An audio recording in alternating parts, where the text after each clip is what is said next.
We'll now start the public hearing on redistricting this Thursday, April 21st, 2022. Invocation will be by School Board Member Mark Ballou, and the Pledge of Allegiance will be led by Cadet Private First Class Christopher Johnson of Liberty Magnet High School, accompanied by Colonel William T. Leahy. Okay. All right, Senior Army Instructor. Thank you.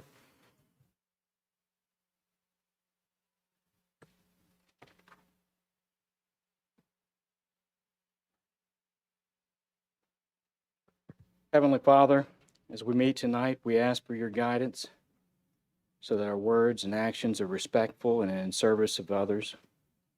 Help us to demonstrate humility and dignity and provide inspiration through our genuine interest in the success of our schools. All this we ask in Jesus' name. Amen.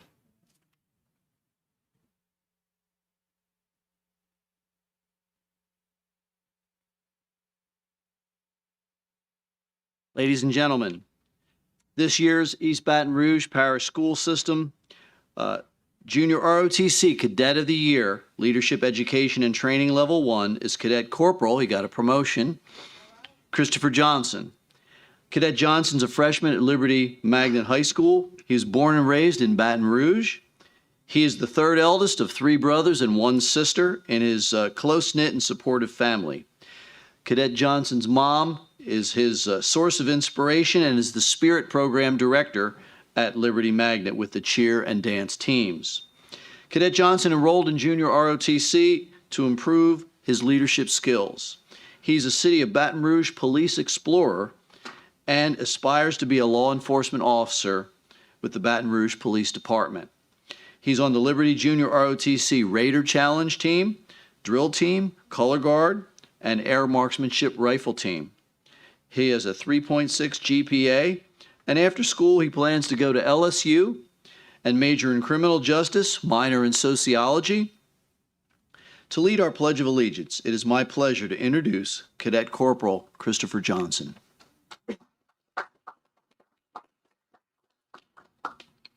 I pledge allegiance to the flag of the United States of America, republic for which it stands, one nation, under God, indivisible, with liberty and justice for all.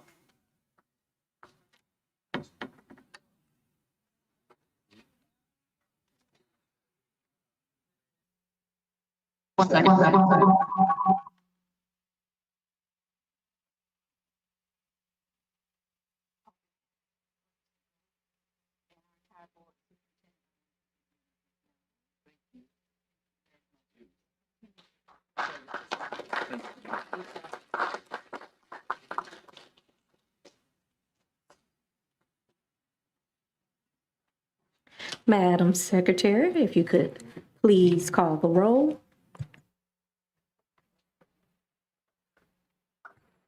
District 1, President Tapman. Present. District 4, Vice President Collins. Present. District 1, Mr. Blue. Here. District 2, Mr. Lannis. District 3, Mr. Howard. District 5, Ms. Ware Jackson. Present. District 6, Ms. Dyson. Present. District 7, Mr. Gode. District 8, Ms. Bernard. We have a quorum. Thank you. Okay, we will now move forward to hear public comments on the redistricting map, Plan 22. Any public comment? It's nothing that needs to come, the board doesn't need to discuss, so.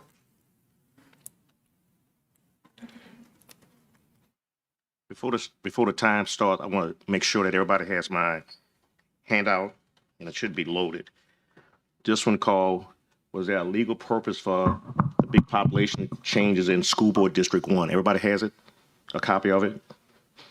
You go and make sure. Make sure that Mr. Booth has it. Mr. Booth, if you have this copy, thank you. Mr. Cabot? Okay, good. And also, and I'm hoping that it'll be loaded so when a school board member allows me some time to be able to elaborate with it being loaded. And also, school board district is no swing district since 2014. And I want to give Mr. Gwynn a copy of a Fifth Circuit, U.S. Fifth Circuit opinion defining what is a black majority district.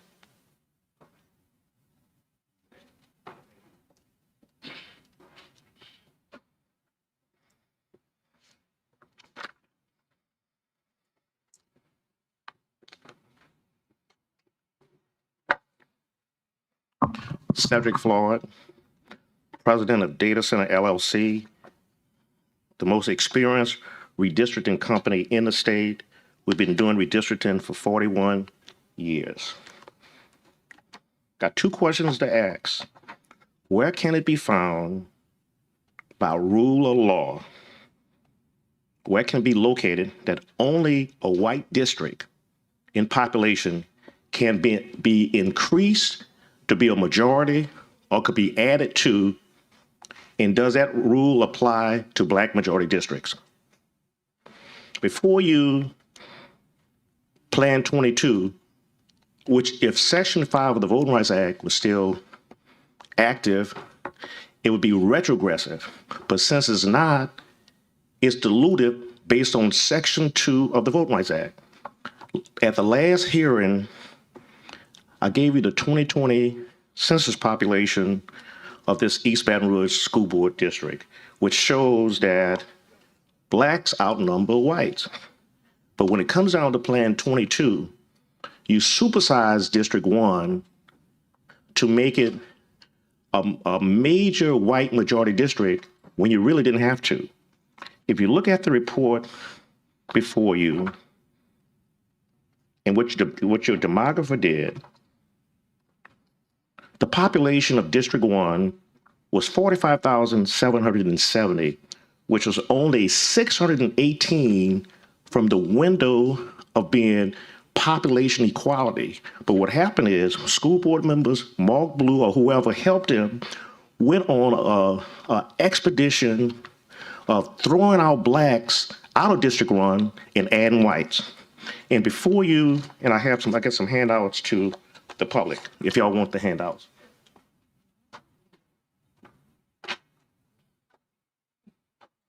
And it shows on a color map that if you could, it's the photo, okay, please call me in so I could further elaborate and show the maps. You have another minute. No problem at all. That's just to, let you know you have 1 minute left. Ask the team to put up the map, the colored map, so we could all see it. So maybe my time should pause while we have technical situation. It's the second to last page.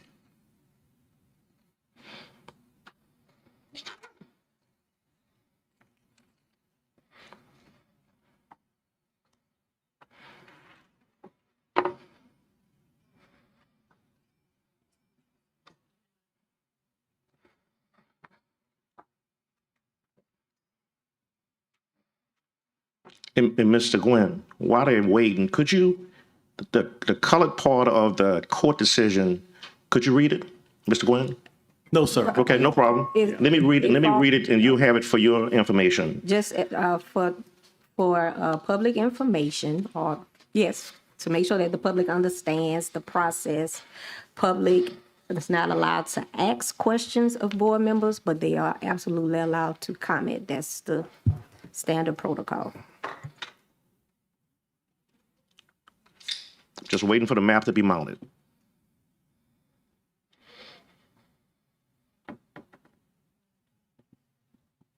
Thank you. What you see is a map of the current school board district with 9 districts.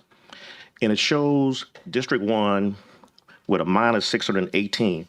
That's the only number of people that needed to be reduced out of District 1 to be right within the window of 1 person, 1 vote.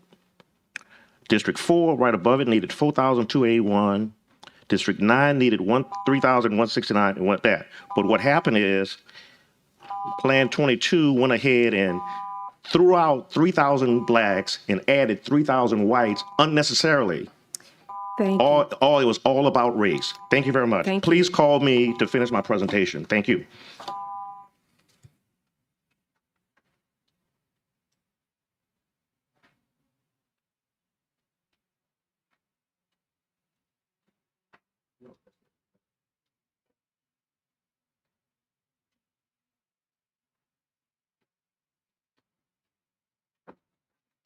Good evening, Tanya Nyman. Have two children in East Baton Rouge Parish Public Schools. I think that many in the audience may be a little confused about this segment, so I hope they know that this is regarding the adoption of new maps in light of the 2020 census and the redistricting process to maintain the integrity of our democratic elections.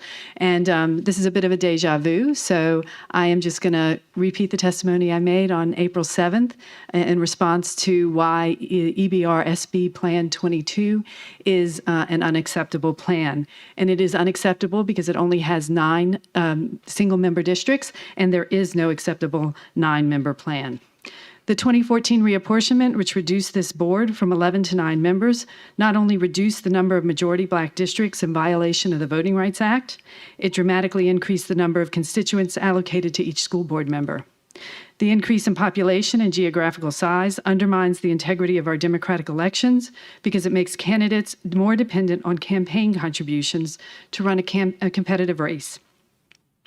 And since this board was downsized to 9, campaign contributions and spending in our school board elections by super PACs and out-of-state business interests has increased exponentially. Michael Bloomberg is just one of the billionaires pouring hundreds of thousands of dollars into our school board elections. In 2018, super PACs spent anywhere from $50,000 to over $100,000 in individual school board races in East Baton Rouge Parish. That was in districts where there was a race.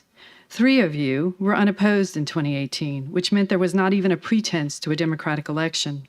I don't believe you were unopposed because you were universally beloved by your constituents. I think that prospective candidates knew that because you were supported by the pro-charter billionaires and the Baton Rouge Area Chamber, you were effectively unbeatable.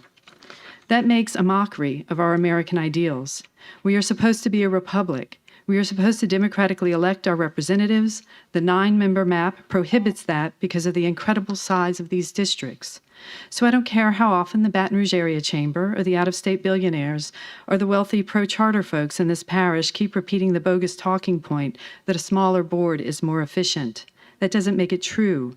A smaller board is not more efficient. A smaller board is more autocratic. It is undemocratic. It is contrary to the ideals of this nation. It is un-American. The Baton Rouge Area Chamber and others who pushed for that unjust and un-American reapportionment in 2014 were able to do so because their wealth affords them, among other things, an air of respectability. But let's be clear. It is not respectable to rig a governance structure so that the rich and powerful can effectively dictate the outcome of elections. And that is what a 9-member plan does. So, how much time do I have left, Madam Vice President? Oh, 5 seconds. Well, then, thank you very much. Thank you.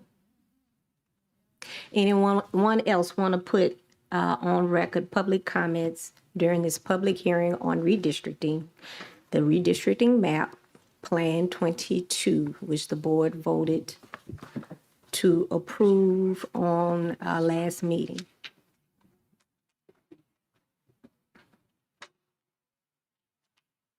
All right. Going once, going twice, and that is it. So I will adjourn. Thank you. Oh, I'm sorry. I'm sorry. Yes, Board Member Ware Jackson.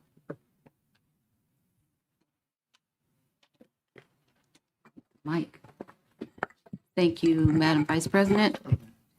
I don't know whether Mr. Hefner is online. No? No questions from Mr. Hefner?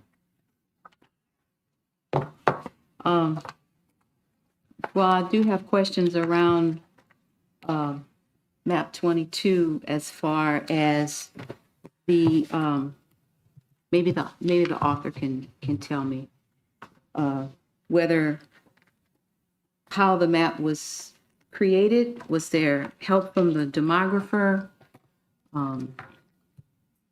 can I get some answers around how the map was created? And I ask this because this particular map hasn't been vetted publicly. It wasn't presented by our demographer simply because no one asked. It was on display at a couple of meetings, but no one seemed to have interest in the map, so no questions were asked around it.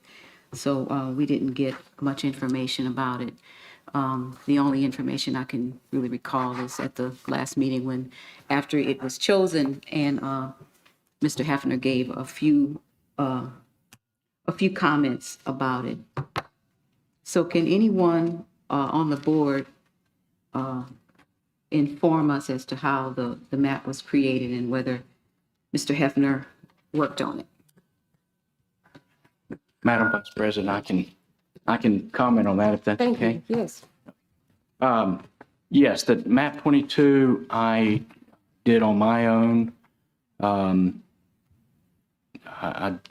ran it by the demographer after I completed it to make sure it needed to do what we needed to do to make sure it followed the law as far as redistricting. So I did get his opinion before I nominated it, but I did all of the work myself. As you recall, I did discuss it with you and showed you the map, told you I was leaning towards that one, and said I'd be willing to, consider any changes to the map, if somebody wanted it. But as far as developing the map, I wanted to keep the incumbents in the 9-member district in those districts, and I concentrated on keeping neighborhoods of interest together. I knew that your district had shifted a little bit in the last 10 years, and percentage white had gone up some. So I knew that we wanted to combine whereas McKinley was currently in 2 different districts, and we'd gotten a lot of feedback that should be in one. So I put all of that in your district. I wanted on District 1, I wanted to keep it where Broadmoor and Sherwood Forest stayed whole. And also, I thought it was good to include Terra as well. I thought those 3 neighborhoods running along Goodwood had a lot of similarities, mixed race. They had high schools right in the neighborhoods that had, as far as accountability scores, had not improved over the years. And I wanted whoever runs in that district to be able, to get tough questions from people as to, what are we going to do to improve those high schools that are still, have not shown progress as far as the accountability scores. I wanted the discussion as far as the election to be about those neighborhoods and not politics or the racial makeup of the board. That wasn't my priority. I wanted to concentrate on those neighborhoods. So and up north of District 1 and District 4 includes a large neighborhood, Villa Del Rey, where I grew up. Villa Del Rey, Red Oaks, La Bel Air, they all feed into Bel Air. They always have, and I wanted to keep those areas together. And we had to add, because Districts 2 and 3 had gotten a lot smaller over 10 years in terms of population. We had to find a way to add voters to those districts, but I wanted to keep all of Glen Oaks whole. Wanted to keep District 2 centered on, as far as Scotlandville, keep everything together.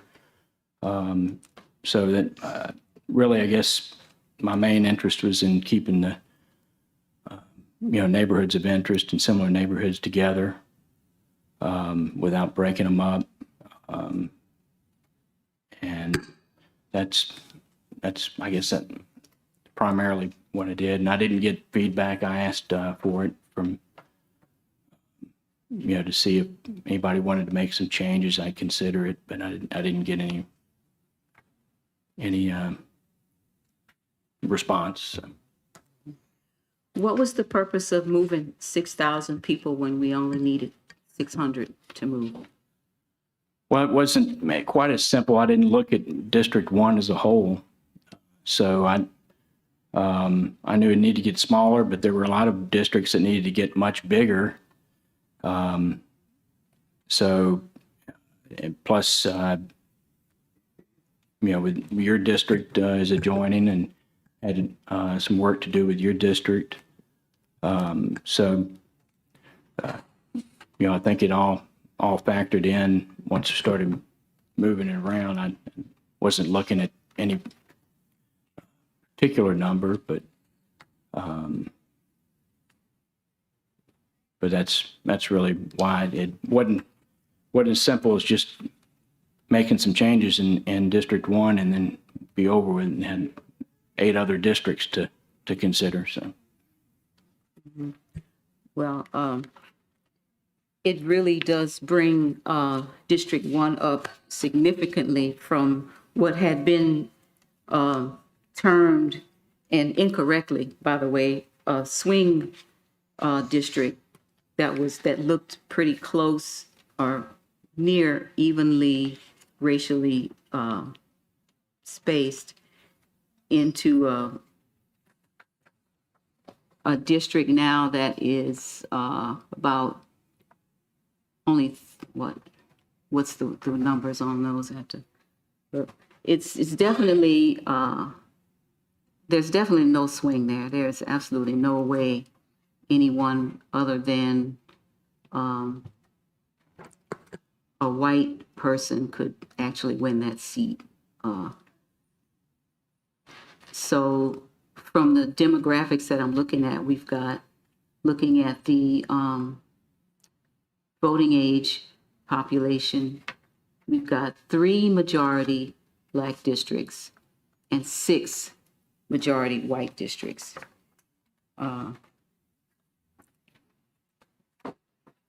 Was that your goal? Well, actually, when I completed it, there were 4 majority Black districts and 4 majority white, and 1 that was neither, which was District 1. There were 46% white, 38% Black, and then the remaining is other, which that area has a fairly large Asian population, particularly in Sherwood Forest, and a decent sized Hispanic population as well. Mm-hmm. Okay, well, since Mr. Hefner's not here to speak for himself, I wonder if he'll be here later. Does anyone know if Mr. Hefner will be here during the regular board meeting? Ms. Ware Jackson, Mr. Hefner is at an adoption tonight. I don't think he'll be available later this evening, but I will check. So he's not planning on being here at our No, school ma'am. board meeting? No, ma'am. Okay, this is the last board meeting before we ratify this map. I know Mr. Hefner had been informed a long time ago that we would need him at these meetings, especially now, since we don't have much information around map 22, and we have very little time to have people informed. I would like to ask Mr. Floyd a question around these demographics, if you would, Mr. Floyd. We were looking at that map with the current 9-member map, Right. and the numbers that needed to go in and out. Okay.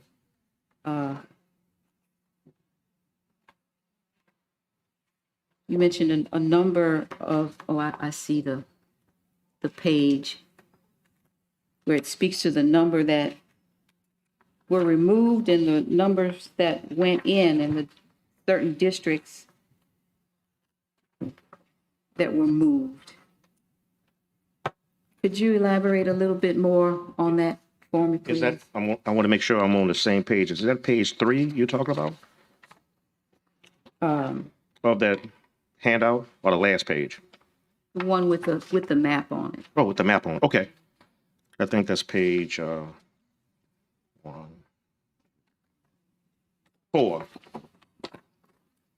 Mm-hmm. If that could be shown.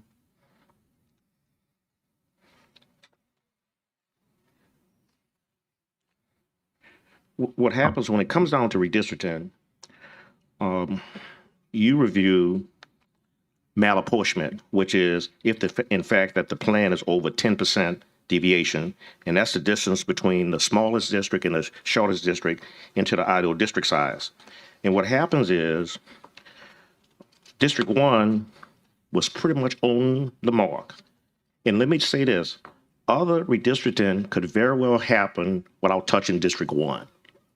So as the school board member saying he had to touch it, other plans have been developed without District 1 being touched. Also, when it comes down to the East Baton Rouge School District, blacks are in the majority when it comes down to black and white ratio, but the result of Plan 22, you have the minority in the majority when it comes down to 5 solid seats. And when it comes down to the 6th district, election day, District 5 is white majority. And I showed that on the report. So, it's a prime candidate for a Section 2 vote dilution matter. So when it comes down to this, before redistricting started, District 1 needed to lose only 618 people. And it stood right in the middle where District 4 needed to gain, it could have gained up to 4,281. So District 1 could have given a half a precinct or part of that precinct to District 4, and it would have been in the ballpark.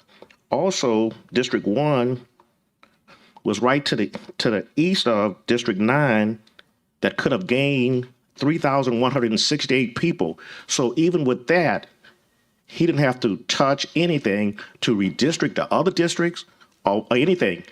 So when it comes down to District 1, it was directly north of District 6 that could have gained 1,499. That's the total that you get to at the top of the scale that a district could be a plus 5%, which is 45,152. That's the number. So what happened is this. Whoever devised this plan set out on an expedition to take out black precincts and add white precincts purposely, because you don't do this not on purpose. And with that, on the last page, you see the precincts that were removed. Precinct 1, 97, 1,500, 850 blacks. Precinct 312, 3,399, taking out 1,508 blacks in that precinct. Precinct 332, 1,877, 883 blacks. Precinct 354, 843 total, 604 black. 359, 1,914, 637 black. And precinct 372, 2,293, 1,130. So that equated to 5,612 was taken out, added in, or whatever. So when it comes down to the precincts that were added, it was mostly white majority precincts. So the net total of what he purposely did in District 1 was to add 3,182 and remove blacks who are already in the district, 3,118. So I'm saying he had to do the numbers and build the numbers up, no matter what he said looked pretty about adding this community, that community, because he didn't have to do any of that. He could have stayed pat and only take out 618 people from District 1 and have to do nothing else. As he said, he is not the demographer. Mr. Hefner had done plans, but this was an attempt to continue with 5 solid white majority districts in population, voting age population, registration, and turnout. And also, let me read for you so you can know the definition. I gave it to Mr. Gwynn. This is from the U.S. Fifth Circuit, 871 Fed Second 529. And this is what the Fifth Circuit said. Courts which have addressed this issue have concluded that Thornburg's first prong refers to a majority voting age population in a proposed single-member district plan. So to start to define a black majority district, it must be in voting age population.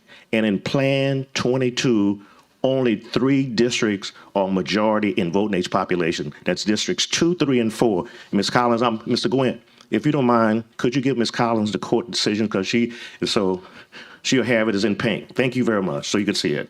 It's yours. So also, it was some question about going into this redistricting. We can have any time limit? I'm just asking a question. Ask him a I'm just asking The a board question. member request. I'm just asking a It's not question. on public comment for 3 minutes, so. I'm just asking. But we did have scheduled for the hearing to end at 5:30. We give them, really? 2 people were in the queue. I think it's fair to I can wrap it up. 5:40. I can wrap it up. So that others who have I do want questions or comments. to distinguish how a district is determined to be either black or white, and that's what you were talking about. What I just gave under the Supreme Court decision, Thornburg versus Jingles, is defined as black majority in voting age population as a black majority district in the current plan, and in Plan 22, only 3 districts are above 50% in voting age population. And I'll be around for the school board meeting for further discussion. Thank you. Okay, Board Member Lannis.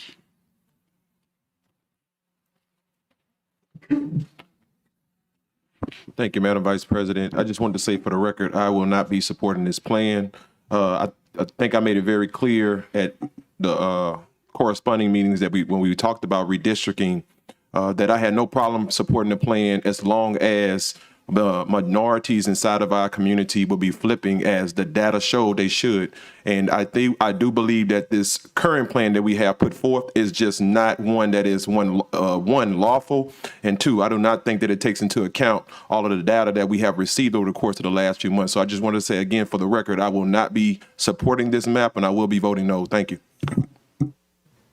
Okay, and then, okay, and then, so then I'm the last in the queue, and I just kind of wanted to make mention that it was mentioned that race was not a priority consideration. Unfortunately, however, because of the legal history in this nation, we have, as part of our consideration in redistricting, according to the law, the legal history and the legal present, that race is a factor. It cannot be the only factor, but it is a factor. And that is what the Voting Rights Act is about. That's what Section 2 of the Still Intact Voting Rights Act is about. And Section 5 was also about. And the fact that it no longer is legally relevant. Section 5, that is, it was determined that it was no longer needed to be used because there was no discrimination happening in those states that need to be pre-cleared. And so just because that was the opinion in that snapshot in time does not mean that the principles involved in Section 5 should just be thrown out the window, because then it proves that the opinion of the court was not correct, or maybe in this snapshot in time is no longer correct. And so I just wanted to make mention of that. Also, might want to double check the map demographics for Plan 22 I did not think to bring the printed copy that I had from the last meeting. So I'm just mentioning this. I'm not making a firm statement because I want to double check myself, but I am concerned that the numbers presented are not the same as the numbers from the previous meeting. And so I will come back, since I'm making that as a public statement. If I'm wrong, I will say that I misread and misunderstood what I was looking at last time, and that this is correct. But I did want to make mention. Thank you. And with that, he had, yeah, he's finished. Oh, yes, Board Member Ware Jackson. Yes, listen, I do want to read this into public record. A question that I asked Mr. Hefner around the pre-clearance. I asked, the Justice Department pre-cleared or approved an 11-member plan in 2012, and the board switched to a 9-member plan in 2014. Is the current 9-member plan and the proposed 9-member plans you are now recommending retrogressive to the 11-member plan pre-cleared by the DOJ? If not, why? And the answer, and I have copies for all the board members. I'll pass them out as well. Ms. Ware Jackson, actually, this would be a two-step analysis. The first is whether the 2014 9-member plan was retrogressive to the approved 11-member plan that was in effect until such time the 2014 plan was implemented. The second step is whether any of the proposed plans I drew were retrogressive to the current 9-member plan in effect now using the 2020 census. The VRA defines retrogression where the net effect of the new plan would reduce minority voters' effective exercise of the electoral franchise when compared to the benchmark plan. The benchmark plan is defined as the current legally enforceable plan in effect with the current census numbers. For the 2010 plans, 11 and 9, both use the 2010 census, so that is how they would have been compared. For the first step, based on the boundaries and data, I was able to obtain the 11-member plan that was approved, pre-cleared, and was to go into effect, had 5 majority minority districts out of 11. That represents 45% of the seats. The majority minority districts ranged from 58% to 94%. So based on the percentages, all 5 were viable districts where there were sufficient numbers of minority voters where they could elect the candidate of their choice. We don't know how they really performed since no election was held with that plan. The 2014 plan had 4 out of 9 seats. That represents 44% of the seats, very close to the 11-member plan ratio. The majority minority districts ranged from 54.7% to 95.9%. Those were viable minority districts. It does not look to me as the 9-member plan was retrogressive since the ratio and performance of the minority districts were nearly identical. The effectiveness of the 9-member plan is evidenced by the performance of those 4 districts for the minority voters to be able to elect the candidate of their choice since the 2014 election cycle. Now, at this point, for the second step, the benchmark plan to compare any new plans will be your current 9-member plan with the 2020 census counts. We can't use the 11-member plan because it is not the legally enforceable plan in effect now. Under the benchmark plan, the minority percentages range from 49.7 in District 5 to 94.1%. They represent the same 4 majority minority seats on the board. Any new plan would be retrogressive if it reduced the minority voting strength to where minority voters would no longer be sufficient in numbers to elect the candidate of their choice. Using your benchmark numbers, all of the minority districts demonstrated they have sufficient minority populations to meet that criteria based on the performance of the districts through the 2018 election cycle. However, District 5, in my opinion, is low and the one at risk in future elections. The others are high enough in the minority population to maintain their viability. Therefore, I believe District 5's minority population percentages should be improved where possible. That would avoid a potential retrogressive effect. But using the VRA criteria, the baseline for D5 is still 49.7%. So you don't want to have any plan go below that percentage. If so, I would consider that retrogressive. Of all my plans, increase the District 5 minority percentages anywhere from 55.9% Plan 4 to 57.7% Plan 5. All of my plans have District 5 higher than in 2014. They also increase the minority percentages in District 5 to make it closer to a 50-50 toss-up district. I'm sorry, they also increased the minority percentages in District 1 to make it closer to a 50-50 toss-up district. That should improve the ability of minority voters to have more of a voice in that district than in the past. But of all my 9-member configurations, improve the overall plan when compared to the benchmark, so none would be retrogressive. I hope this helps answer your question. Thanks. And I just needed to read that into the record. Thank you. And for clarity, Board Member Ware Jackson, that particular correspondence was between, Myself and Mr. Hefner on March 25th of this year. okay, thank you very much. And it is past our grace period of 5:30 to 5:40. And so with that, we are adjourned, and the public hearing meeting is adjourned, and we will now proceed with our regular. Okay, so 2 minutes, and then we'll proceed. Pass this down, please.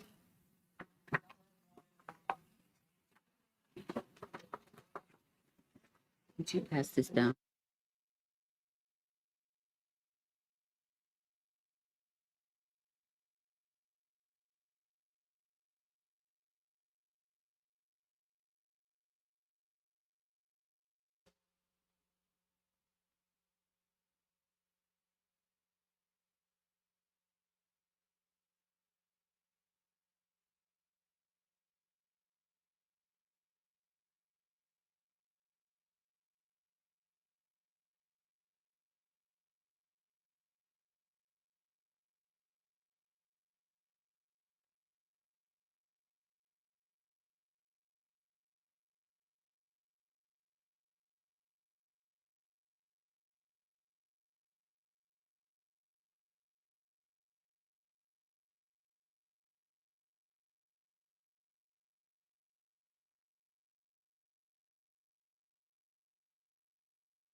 like to call to order this meeting of the East Baton Rouge Parish School Board for Thursday, April 21st, 2022. Madam Secretary, please call the roll. District 9, President Tatman. Present.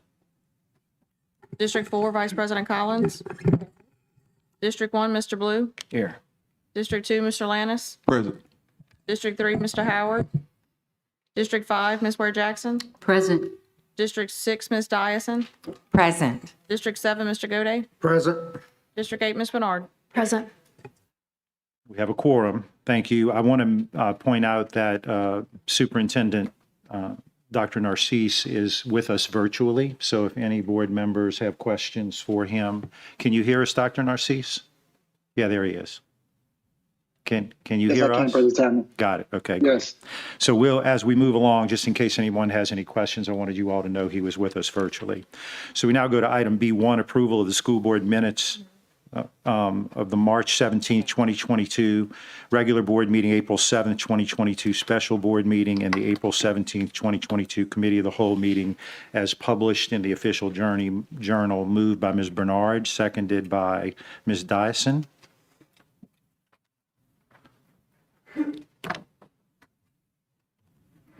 Seeing no comments or questions from the board, we go to the audience. Any comments from the audience on the minutes? Seeing none, back to the board. Madam Secretary, please conduct the vote. Please vote.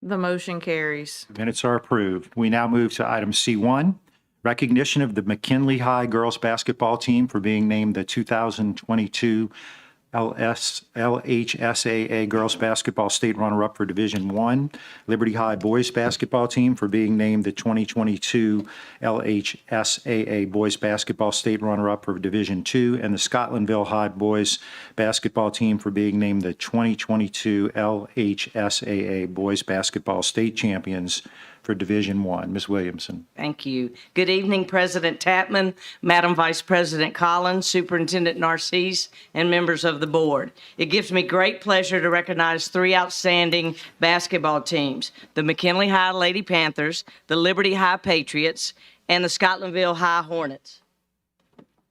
I witnessed some great basketball during the season, semifinals, and finals from these teams. McKinley High Lady Panthers, congratulations on such a successful season. They are that named the 2022 LHSA Girls Basketball State Runner-Up for Division I. In 2020-21, McKinley High was second place in District 5-5A and made the first round of the state playoffs. In 2021-22, McKinley won the EBR Girls Basketball Tournament and again placed second in District 5-5A. Sophomore Tyriana Sibley was named as co-district MVP of District 5-5A. Sophomore Gabrielle Lathers and freshman Paige Hawkins were named to the all-district second team. Junior Jakira Palmer and Mayana Booker were named to the honorable mention all-district team. Coach Huggins Flowers was named as District 5-5A Coach of the Year for 2022. Again, congratulations on a successful season. Thank you. That's good? 5A State, my apologies. Coach of the Year. That's a great honor. Congratulations to all of you. I know it was an honor that was hard. You worked very hard for and certainly have earned. I'd like to give you these medals in recognition from the superintendent and the board to award you for your great accomplishments. And keep it up next year.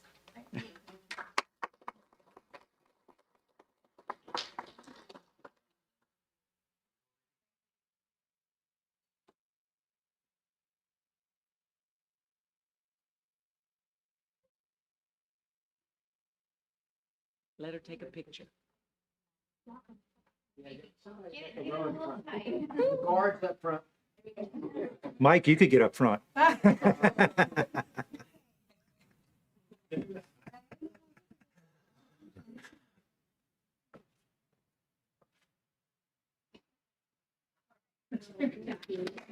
Again, give them a big hand. Y'all can go. Congratulations, ladies. That's awesome.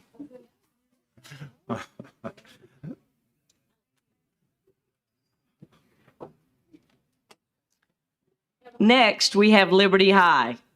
Congratulations to the Liberty High boys basketball team for being named the 2022 LHSAA Boys Basketball State Runner-Up for Division II. The Patriots were 29-7 this year and have won District 7 4A for the previous 3 years.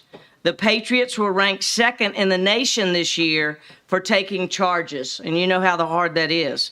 For the previous 3 years, Jacob Wilson was named to the 7 4A All-District team and selected to the Louisiana Sports Writers Association's Class 4A All-State basketball team.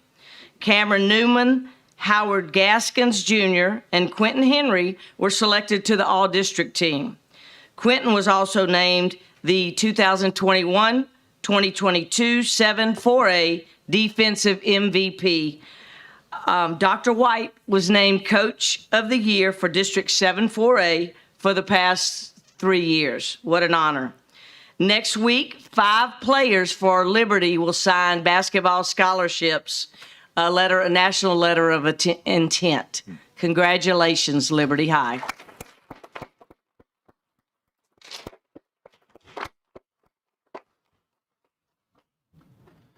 And like I said previously, congratulations. I know a lot of hard work went into this. I'm always in awe of people who can play basketball since I'm so vertically challenged. But it is a great accomplishment that you have done. And more so, I know the basketball scholarships account for more than just athletic skill. It accounts for academics. So I also very much appreciate the time and effort you put into the academics, because the two go together and will serve you both very well. Thank you.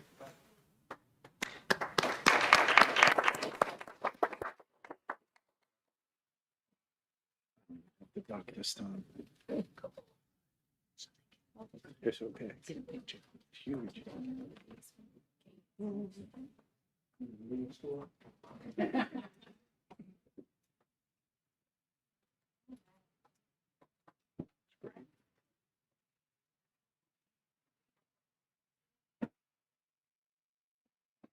Great job. Congratulations again.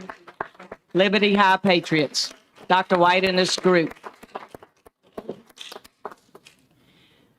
Last is Scotlandville High. We're going to recognize them at the May meeting. They have a district track meet today, and most of their basketball players are on the track team, so they're participating. But they won state for the LHSAA state champions for Division I. Congratulations, Scotlandville. And just a note, thank you, Ms. Williamson. It's very impressive.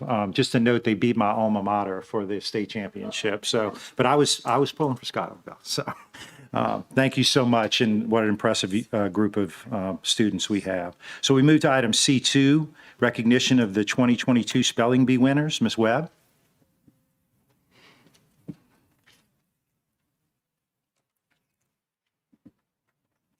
Good afternoon, board members. I am so pleased to be here on behalf of Dr. Lashley tonight. So the East Baton Rouge Parish School System hosted a spelling bee at the Knock Knock Museum. 3rd, 4th, 5th graders participated on April the 6th, and the 6th, 7th, and 8th graders participated on April 7th. There were a total of 52 spelling bee participants and over 34 rounds of competitions. The spelling bee provided a valuable educational experience for students, but it also allowed them to engage in healthy competition, which enhances their vocabulary, oral language, cognitive skills, general knowledge, and confidence. Today, we are here to recognize our top winners for the 22 school year District Spelling Bee.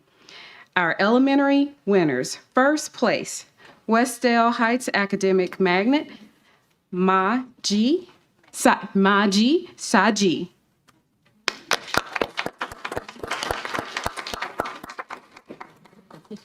Second place, Shenandoah Sadiq Alabadi.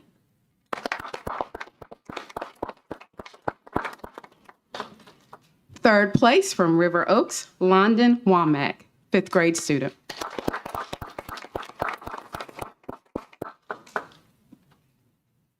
And now to our middle schools. We have our first place from Westdale, Brianna Warren, eighth grade.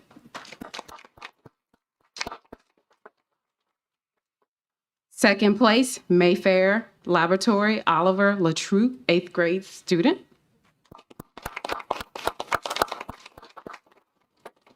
And third place from Woodlawn, Peyton Benjamin, seventh grade student. And he's not here, but let's give them all again just a big round of applause.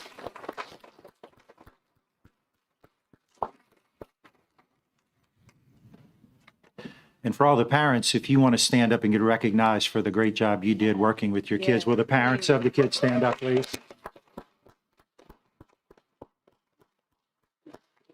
And if y'all want to come up and take a picture, you're welcome to.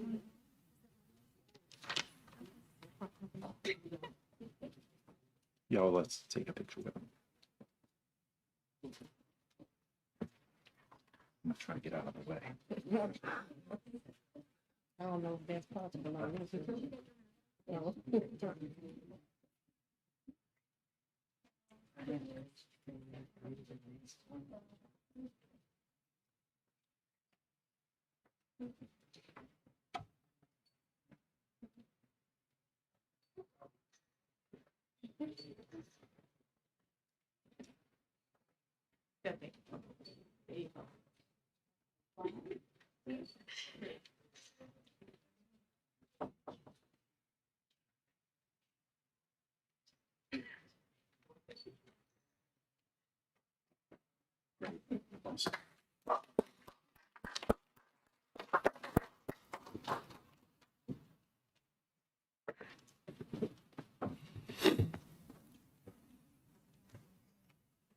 We move now to item C3, recognition of VIPS Partners in Education for the month of April, Southern University Ag Center. Ms. Simmons.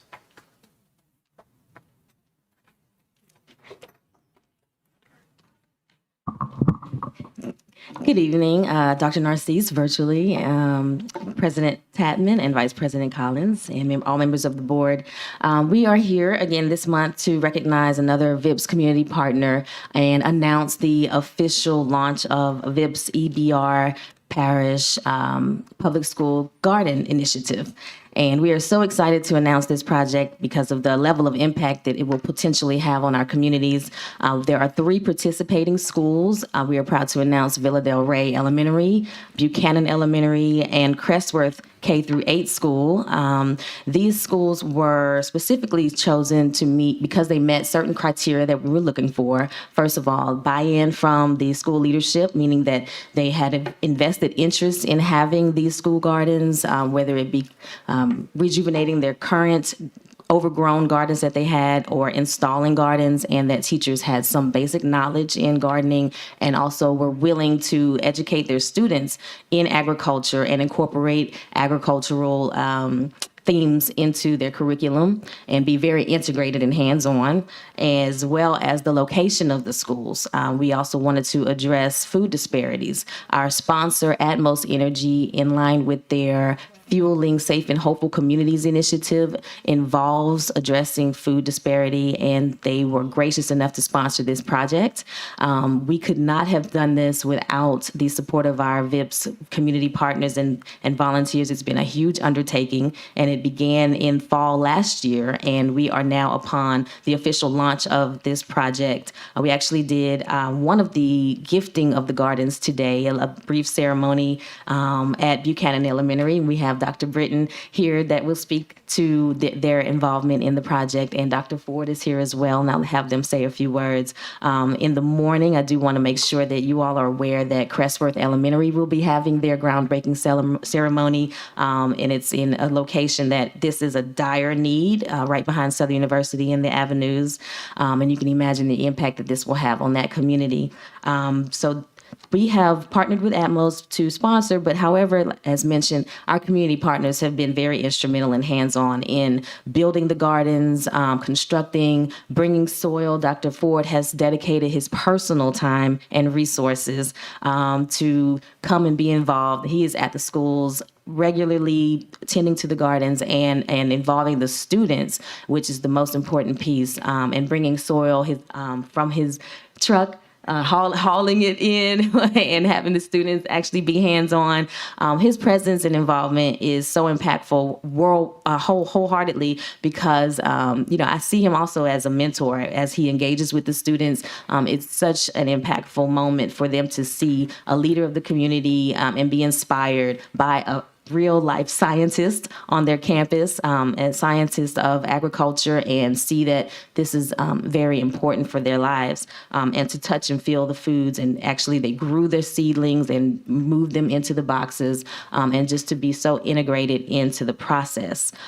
They also can speak to the value of why this is important. And ultimately our end goal is to have, these students grow their food and bring it into the households and have more healthy dietary practices and ultimately impact the communities.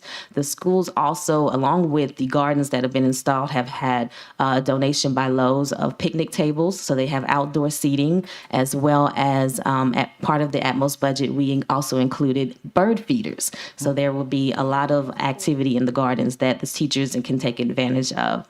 At this time, I will have Dr. Ford. Dr. Ford.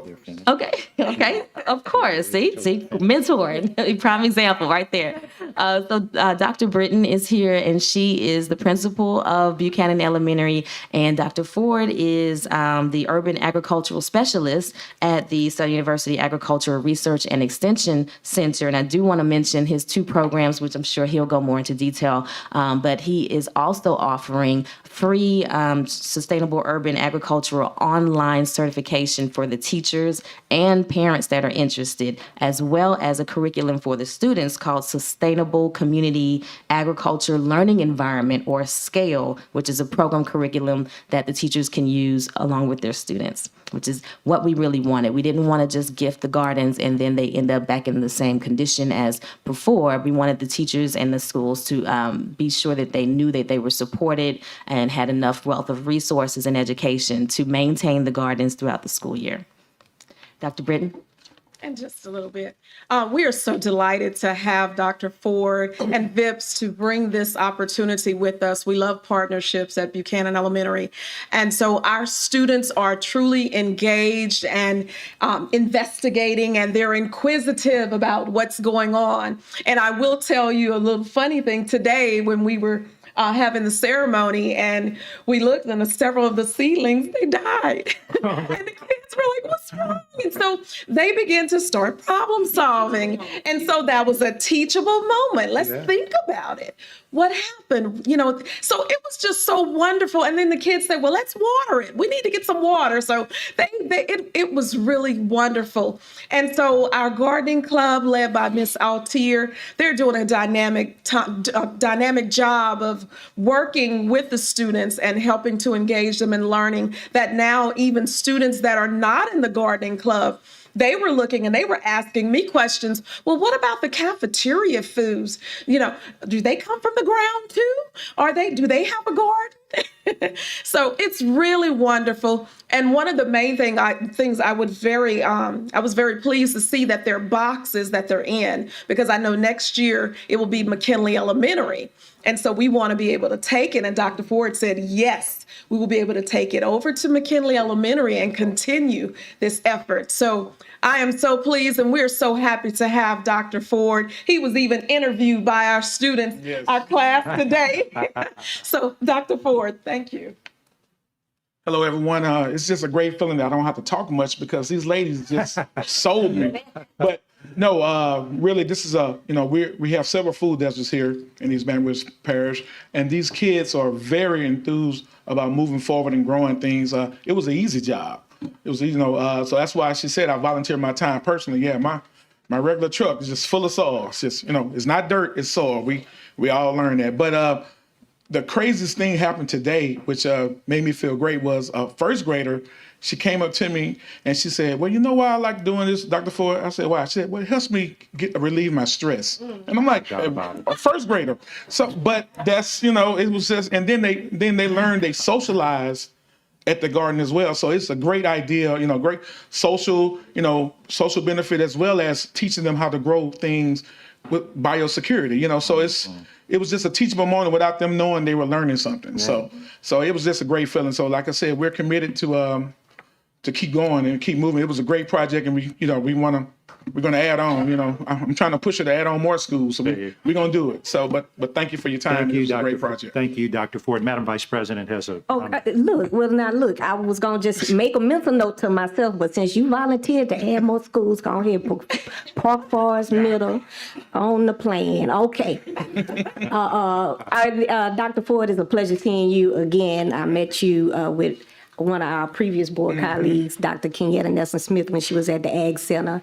And so I'm excited. I just want to say thanks to VIP always for bringing us excellent partners, and thanks for the work with Buchanan. I know Villa Del Rey, right before the pandemic, had done a garden, and then it got traumatized by some bad neighborhood kids on some bicycles.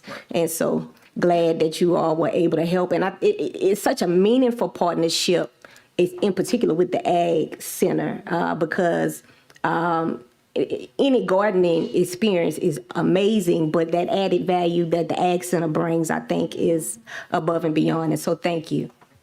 Thank you, Vice President Collins. Ms. Dyson. I just wanted to thank all three of you and all the people that come along with you on this. So exciting, great example of your strong leadership. Dr. Britton, very, very, I know your key thing is to bring in partnerships and work with VIPs on things like this to make learning fun for our students, and I very much appreciate you. Dr. Ford, thank you so much for this, and I'm excited about expanding the program as well. Thank you. Thank you, Ms. Dyson. And I'm going to go because I'm going to just give me 1 second. I might surprise you, but I keep a garden, Dr. Ford. And I don't have the stress of a first grader, but it is a big stress reliever. And in fact, Ms. Bernard and I will share plants and seeds from time to time and different things and have a conversation. But when you teach somebody how to grow, it's a lifelong experience, and I think everybody should have a little garden patch. And plus, I will put my broccoli up against anybody. It comes out really good. So thank you so much, because you're teaching these kids things that will help them throughout their life. So thank you.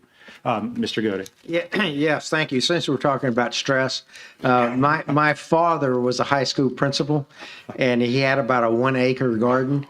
And the rule was, when he came home from work, of course, there was no cell phones at the time, he went to the garden, and you did not go to the garden with any phone call, any message, or anything like that until after he was ready to come back in. So it does work. But I just want to thank you very much on behalf of the school board and the superintendent for all of your hard work, and you, Ms. Britton, for all the work you do. And I just want to, being a member of the Louisiana STEM Commission, I just want to also bring out that, we talk about agriculture and we think about just growing plants, but agribusiness is really a much bigger deal and a much broader scope.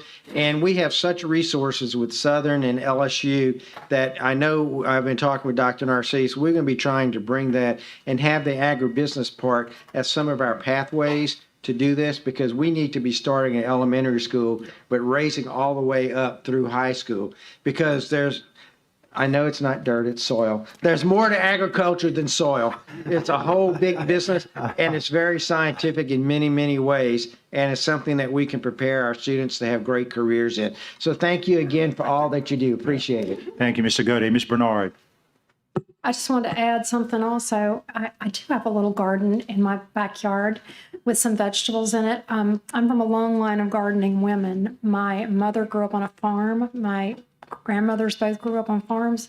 My grandmother, my mother's mother, and my mother both, and my mother was a fourth grade teacher too, but all gardened.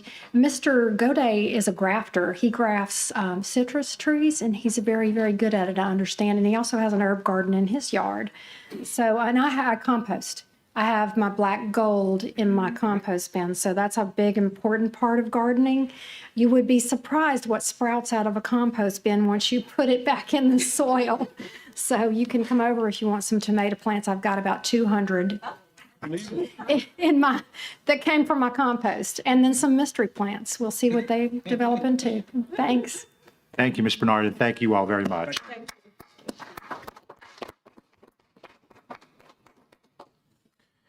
We move now to item C4, consideration of a request for the adoption of a resolution proclaiming April 22nd as Parliamentary Law Month. Ms. Bernard. Whereas, since April is a birth month of Thomas Jefferson, who wrote the first American Manual of Parliamentary Procedure in 1801, is an appropriate time to honor him and celebrate the use of parliamentary procedure.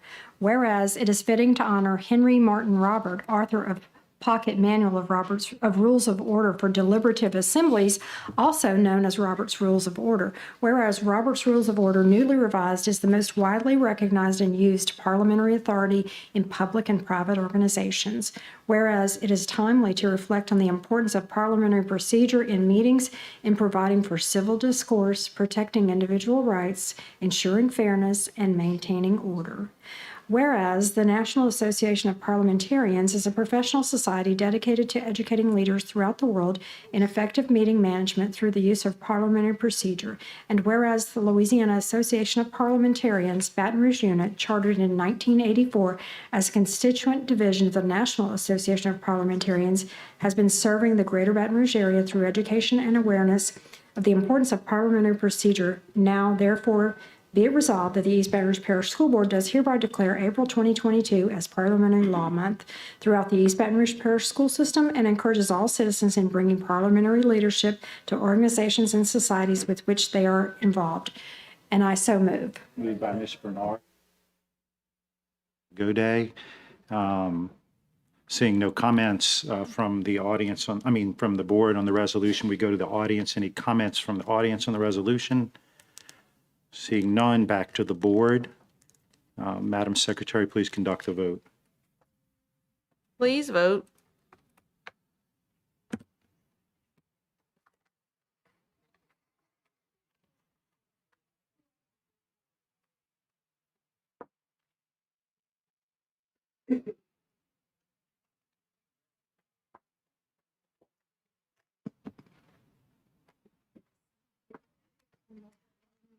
The motion carries. Thank you. The item is approved. I'm just going to take a second here to take a picture with our with our soil people, not dirt. Treat them like soil.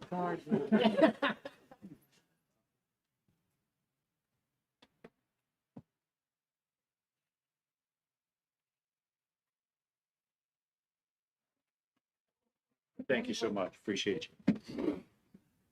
Okay. Thank you. We now move to item D1. This is for information only, a monthly financial report, personnel changes. Ms. Ware Jackson. Thank you, President Tapman. I had a question around the public records request monthly report. I guess Mr. Shanley can take that, right? Let me read it in. Public records request monthly report. Okay, good. Excuse me. Yes, ma'am. I'm sorry. Yeah, I just wondered, I saw there were many of them. I kind of lost count. It's been between 20 and 25 of them. You know about how many of these are still outstanding? I don't have that number in front of me, but I can get it for you. We generally try to fill those within 3 days, which is by law the requirement, 36 hours. Occasionally, the requests are very intensive and require more time. And so we sometimes ask for additional time when it's not possible to fill within 3 days. So I can get this board an update of what's still outstanding, but we get new ones. We got 5 more yesterday. So as they come in, I can let you know what's outstanding, what's new, if you'd like that, by tomorrow. So if you had to guess, it would be like a half, 3/4 way? Fewer than that. I would say probably 10-15% probably outstanding. And that could be for a variety of reasons. Some requests are not fillable, right? They may ask for information that has personal information that may not be accessible by law. Some requests require additional data, or those requests may ask us to put together reports that don't exist. Public records law only requires you to produce what is in your possession. It doesn't require you to create new reports. So we get a lot of requests, and sometimes we are courteous enough to try to fill those things when they don't exist, to give people reports that may not exist. That takes additional time. And so under the law, we're not held to the 3-day requirement because we're not giving them something that's currently in our possession, if that makes sense. Yeah. Okay, thank you. And thank you for asking. Thank you, Ms. Ware Jackson. Seeing no other comments from the board or questions, we move now to E1, update from the superintendent. Dr. Narcisse, are you out there? Yes, President Tapman.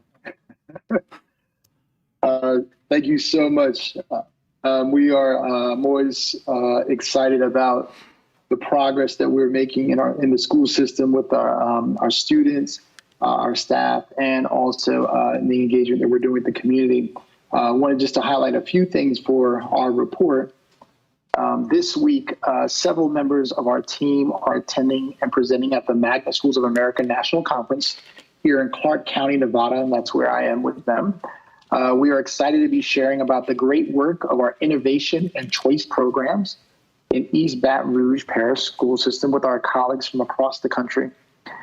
Each year, Magnet Schools of America recognizes the achievements of 100 of school-based exemplary commitment of academic standards, curriculum innovation, diversity efforts, specialized instruction, and parent and community engagement during the merit application process that are designated for schools of excellence and distinction. Even this morning, as you can see, we had Villa Del Rey present this morning, did an outstanding job as districts across the country are trying to learn what are some of the work that is happening at the Magnet schools here in East Baton Rouge. The district was notified that the following schools were awarded a designation. In the Magnet School of Distinction category, we had Belfair, BRCVPA, Mayfair Lab, McKinley Middle, Woodlawn Middle. In the Magnet Schools of Excellence category, we have Dufrock, Westdale Heights, and Baton Rouge High. And Maria C. Jill Delgado from Baton Rouge Foreign Language Emerging Magnet will be recognized by MSA for the Teacher of the Year Award for Region 5, which includes Texas, Louisiana, Colorado, Mississippi, New Mexico, Arkansas, and Oklahoma. And we will do also a recognition of them as well at the board meeting. And finally, we're proud to share that Isadora Hayes, a 10th grader at Baton Rouge Magnet High School, has received first place in the 2022 Magnet Schools of America poster contest for high school level. Congratulations to each and every one of our honorees. I just wanted to give them a hand for the good work that they have done. The other part that we wanted to also recognize is starting this summer, the 2021-2022 school year will soon be coming to an end, and we're excited to continue learning through our summer enrichment programs. This year, we're expanding our offerings for summer learning, and you can find everything from arts enrichment to extended summer bridge camps. We're also excited to be able to continue to offer our free skills and literacy camps again this year, and we'll be able to serve a record number of students. This summer, we will be serving the most students ever in EBR for summer programs. Some camps will have costs and others will not, but the goal is that we are trying to get every student we have that want to be in a camp, participate in a camp. Summer enrichment offers thousands of students the opportunity to accelerate and reinforce their learning through the summer months.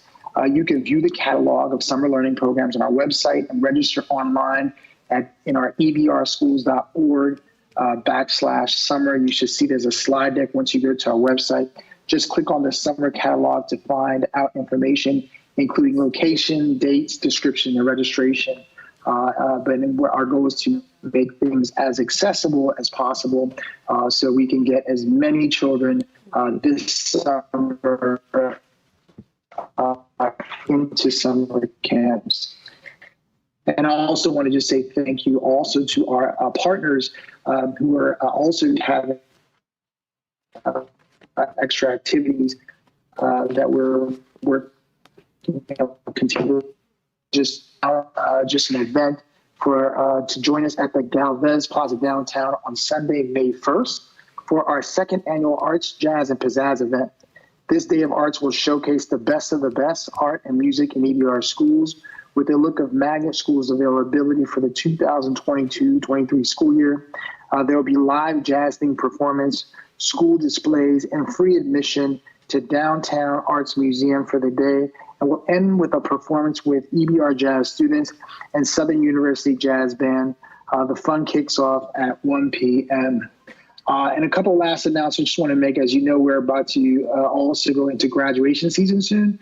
So families should be able to see on our website that we will have the list of our graduations this year. We're very excited about working with schools around that. As you know, graduation is a culmination and celebration of all of the hard work that many staff have done to help support children and families in terms of their accomplishments.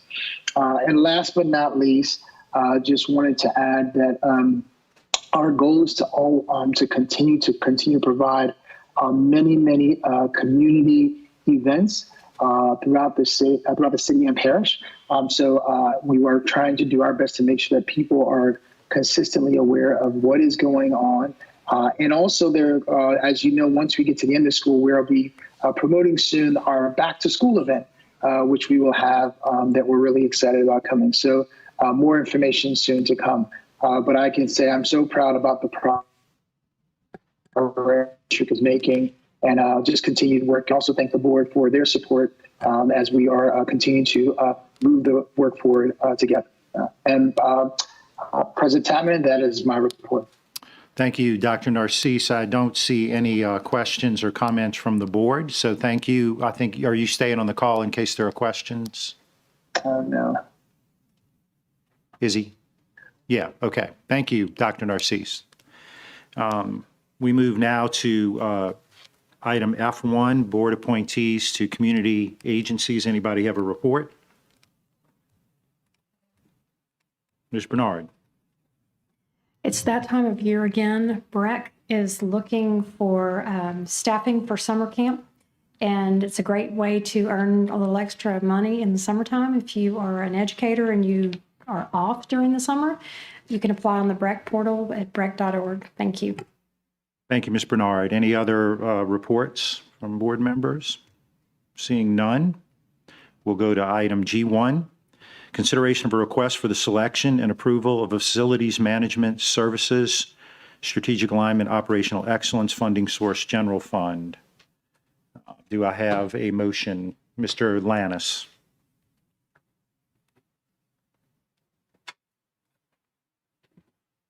What's your motion, Mr. Lannis?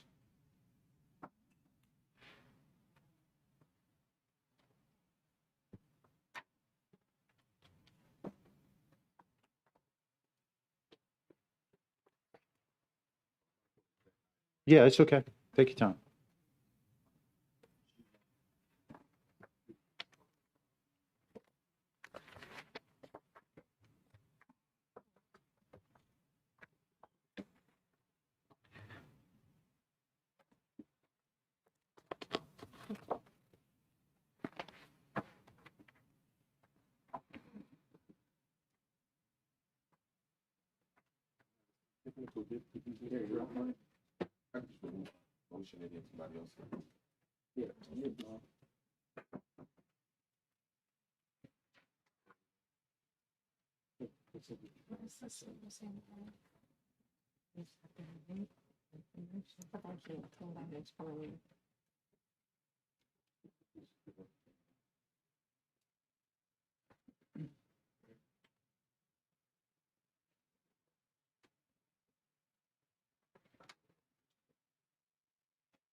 Maybe want to word it because it's not.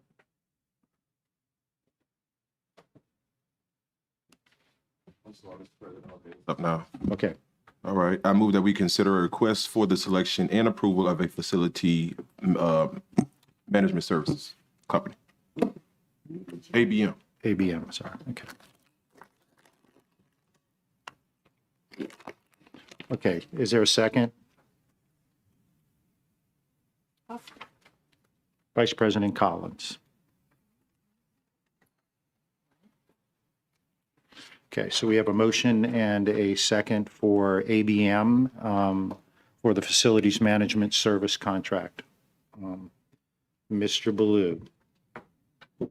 Thank you, President Tapman. I think we're fortunate we had a bunch of very strong candidates, and obviously by the closeness of the scores, we had several companies that scored well. I'd like first to be able to have HES, which scored the highest in the committee rankings. I'd like to see the vote on that company first to see if we've got enough votes to support that recommendation. So I'll make a substitute motion that we support the recommendation of the committee and award the contract to HES. Okay, we have a motion by Mr. Blue. Do we have a second? Seconded by Ms. Dyson. So we are on the substitute motion for HES. Any other comments or questions from the board? Mr. Lannis. Thank you. Just quickly, like to go through something. So I passed around packets to each board member. I would ask that you all please look through it as we move along. In 2017, prior to me joining the board, upon Aramark being awarded the contract for an additional 5 years, a company by the name of GCA Services was the runner-up. Since that time, ABM Industry Group has purchased GCA and expanded its services. HES, or HES, is the recommended company, was once a part of ABM before they broke away and they started their own company respectively. Of all the 6 contractors that submitted proposals, only 2 qualified to conduct business are qualified to conduct business in Louisiana according to the state of Louisiana Contractors License, Law, Rules, and Regulations under Section 2160 regarding, engaging in business and contracting without authority prohibited, which reads, subsection A1, it shall be unlawful for anyone to engage or continue in this state, the business of contracting or to act as a contractor as defined in this chapter, unless he holds an active license as a contractor under the provisions of this chapter. Subsection A2, it shall be unlawful for any contractor, licensed or unlicensed, who advertises in any form or in any news medium to advertise that he is a licensed contractor without specifying the type of license which he is referring to. As it stands, currently, ABM and Aramark are licensed in the state of Louisiana to enter contract for services as a registered contractor.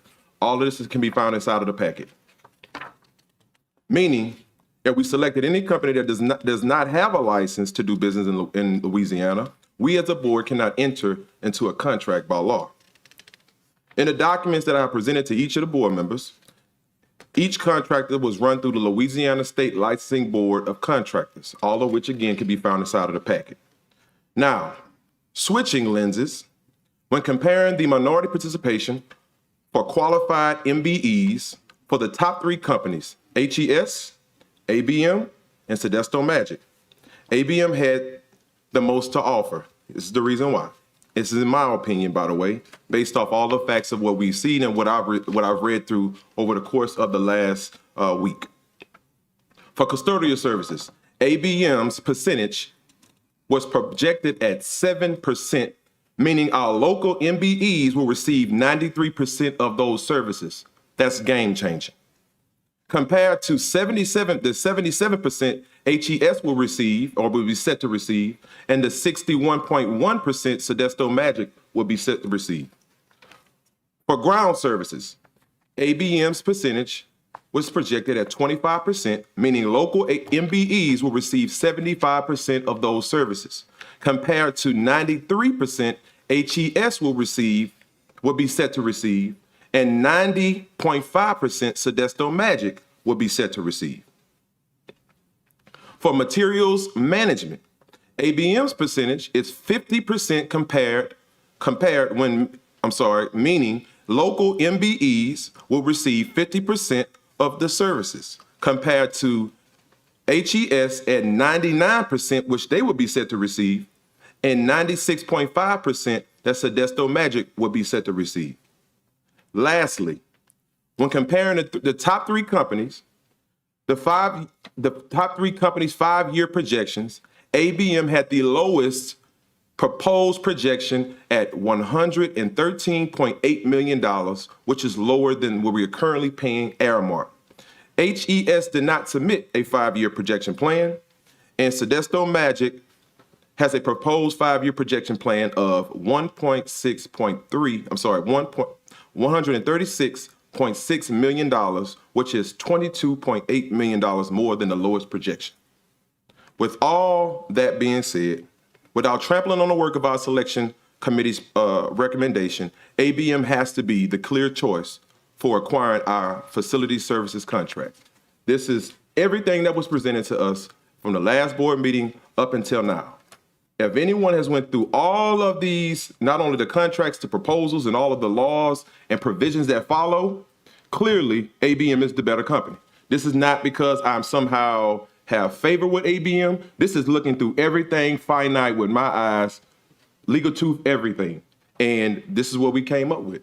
So tonight we have to make a real hard-nosed choice about the message we're going to send our community, the people who are inside of those schools cleaning up every single day, and how we're going to right or wrong. I'll stop right there. Thank you. Thank you, Mr. Lannis. I don't see any other questions or comments from the board. What about the issue on the licensing? Is that something Mr. Williams could answer? Okay. They have the opportunity to respond. Oh, sure. You can ask. Go ahead. You're up. I'm sorry. When we look right now, as of today, HES has 7 skilled trade licenses in the state of Nevada. We followed, we actually have in the state of Nevada. Would you mind saying, we can start the time, but would you mind saying your name?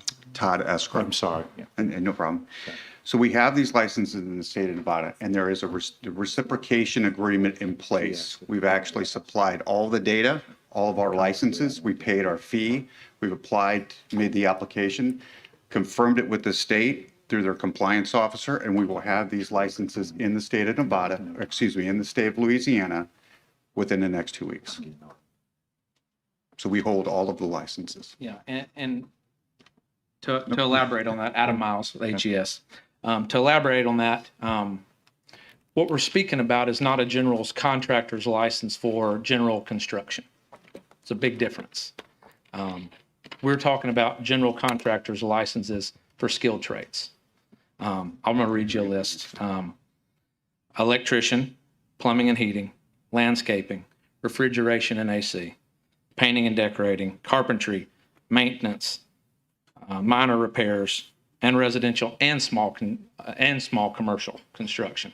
So not only do we have the license that mirrors our competitors, we have licensing that far exceeds that, which we have been approved through the state of Louisiana for. And if there's any other questions, I'm glad to take them. You're good, Mr. Godey. Yes, and I was just going to ask, since numbers were brought up about.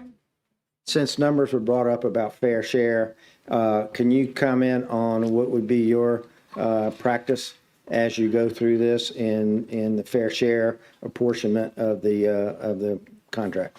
Sure, excellent question. So in the proposal, we proposed a minimum of 50%, because I know that the current fair share initiative was in the 20s with your current vendor, and the board had put a goal of 50%. We feel like we can achieve that day one, easy. In addition to that, our local expenses for our fleet and our startup equipment that we've identified that are going to be necessary gets us to the 65% mark in year one. Now, that's not to say that we won't meet and exceed that.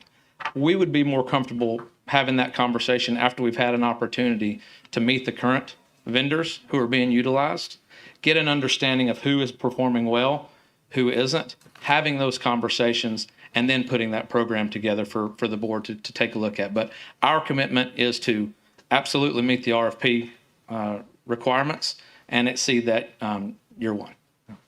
Good. Thank you very much. Thank you, Mr. Godet. Vice President Collins. And just quick clarity before I make a request. I got confused because I was looking through papers, so I apologize. But one mentioned licensing in Nevada, Yes. but there's also current licensing in Louisiana? Yes, ma'am. So we actually have been working in the state of Louisiana since 1985. So we have a license to work in the state of Louisiana that's active at Loyola University.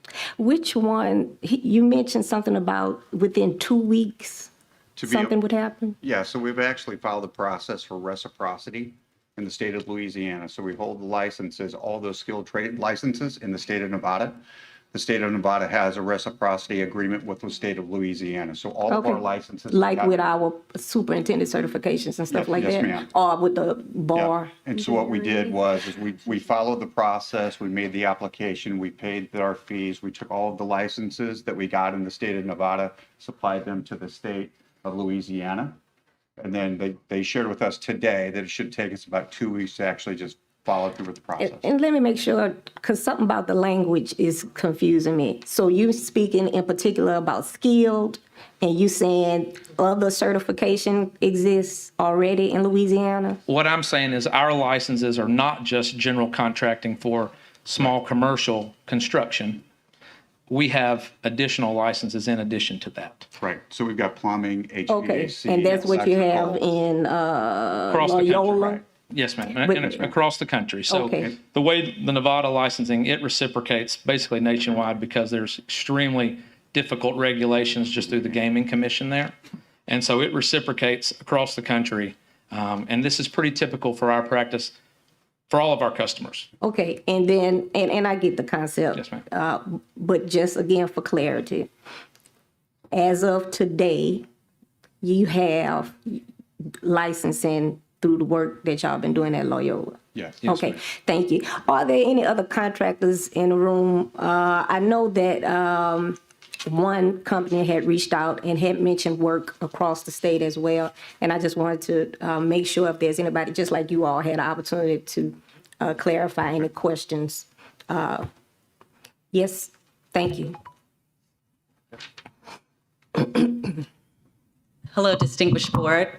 Hello, community. My name is Selena Cuff, and I'm the president of Sodexo Magic, which surprisingly is the only Black-owned company that is applying to pursue this business.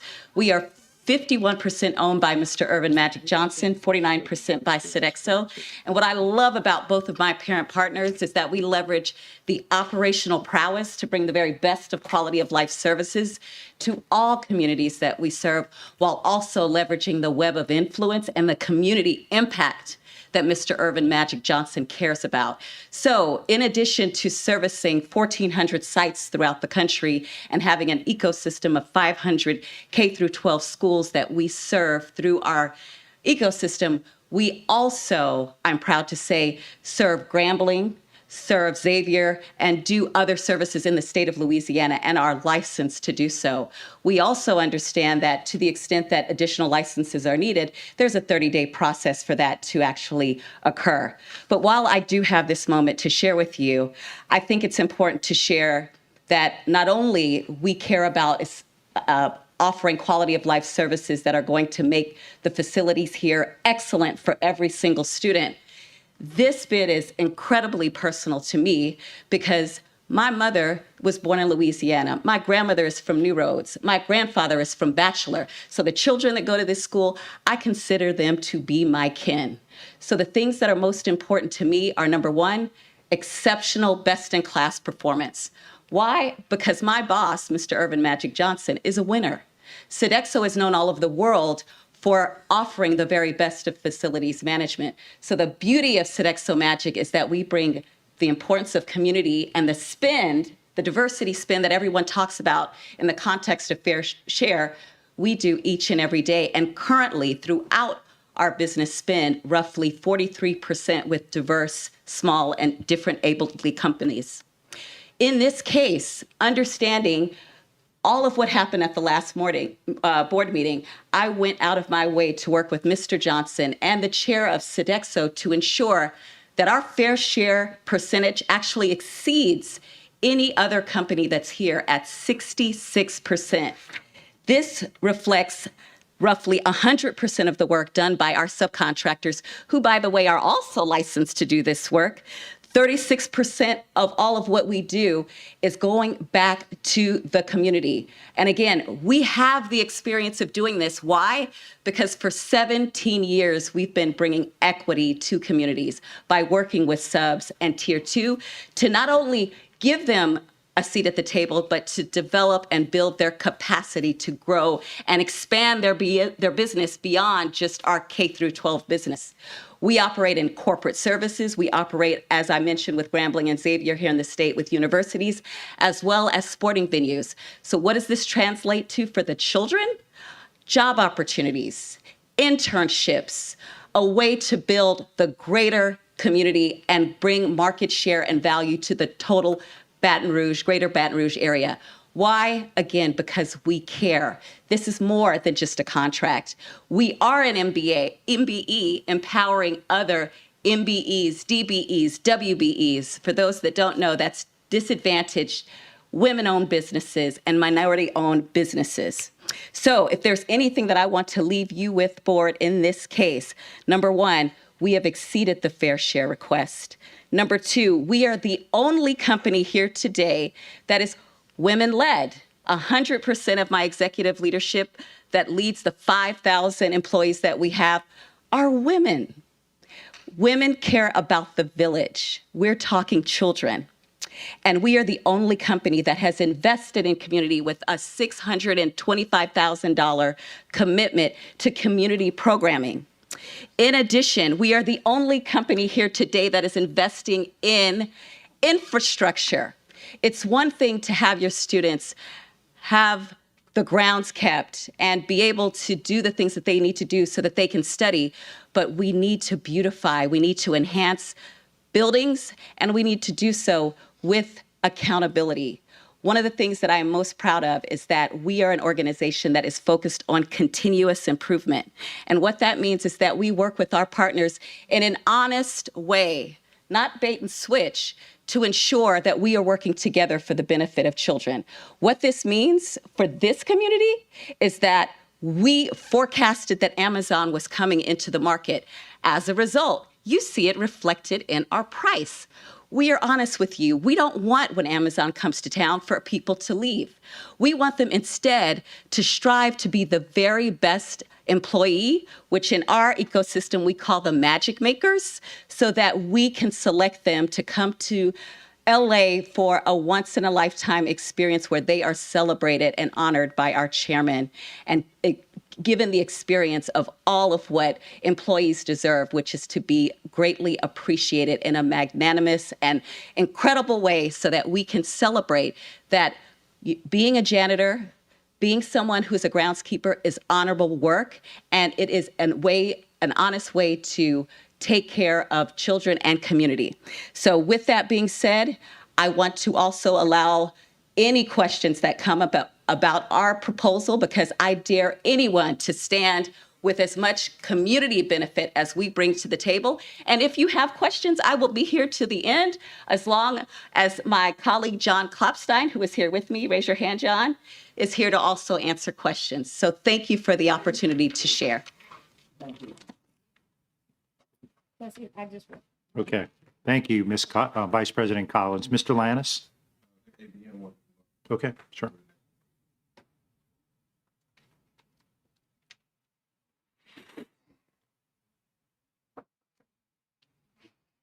ladies and gentlemen of the board. I understand the reciprocity that they're talking about because I've used reciprocity agreements in other states as well. However, the reality of it is in the state of Louisiana, you cannot bid unless you have a license from the State Board of Contractors. I know that because I've taken business in law to get that license. Here's a copy of our license, and it was also in our board package, or should I say our proposal. So I do understand the licensing procedures. I'm the qualifying party for ABM in 4 states currently, and I used reciprocity in all states. And I used the Louisiana license in order to get reciprocity. However, reciprocity, the only thing it does is it helps you not have to take that test in the next state. But you have to be licensed at the time of bid, or you have to, or the state of Louisiana can come in and pull your bid. Anyway, just wanted to reconfirm what he said about our fair share program. When we first started putting our proposal together, we did have a fair share vendor fair over at Embassy Suites. And we've also set with all of your current fair share partners. We've agreed to work with the current fair share partners and also exceed that by bringing on new fair share partners as well. So just wanted to confirm that, yes, we are committing 65%, and we will exceed your expectations if given the opportunity to work with East Baton Rouge School System. Any questions? Mr. Lannis has the floor, and Ms. Ware Jackson, you're next. Mr. Lannis, you. Well, thank you for elaborating and also clarifying. I'll be quick because clearly it seems like several people have their minds made up how they're going to vote. What I will say is this. You have to ask yourself at the end of the day, what is this really about? Because if it's about saving our district money, clearly ABM is the company that has the lowest 5-year projection, meaning that we'll save more money on the back end. So whenever we start having conversations about how we're going to pay teachers and give them pay raises, this is where those conversations are going to come up at. And this is when I'm going to have the moment to remind everybody about this particular moment and this time right now. When we start going through the budget and trying to scrub where we're going to find money, this is the reason why this is so important, because this is going to be the largest contract that we take on as a board. And if we don't get it right on the front end, it won't be right on the back end. There's only one company as it stands right now that has a license in Louisiana. We're not talking about something that you have to apply for. This is no knock to any company that is using reciprocity, because I understand it is a common process. But as it currently stands, only one company has a Louisiana license, and that is ABM, who's also 1 point from being the top candidate, who is also offered to give us money back to our district every single year of over $100,000 back inside of our schools. If you all don't see that as an added benefit, think about the people who are cleaning our schools every day. Our MBEs, local MBEs who are on the ground every day, who have poured their money and time. I said it again, money and time, donating to schools, giving thousands of dollars at a time. Now we're just going to turn our back on them, even though they went through this process with Aramark, even though they've been through the court system where money was held from them, and now we have a chance to right-size that. If that feels good to you when you go to bed at night, that is perfectly fine. But at the end of the day, there is a right choice and there's a wrong choice. And I think in the back of everybody's minds, we know what the right choice is. So please, let's make it. Thank you. Thank you, Mr. Lannis. Ms. Ware Jackson. Thank you, President Tatman. Wanted to ask you a couple of questions. One thing about the fleet, you mentioned, did you mention something about your fleet? Do you need to purchase vehicles? Now, we will be purchasing all new equipment as well. So in the equipment,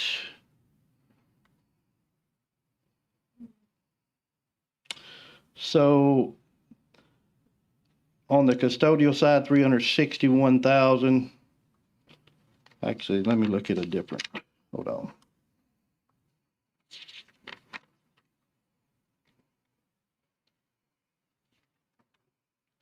I'm sorry, on the custodial side, it's 1,780,000 in custodial equipment.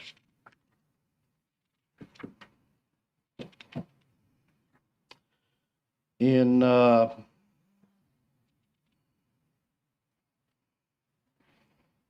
maintenance side, it's 1,458,000 in maintenance equipment.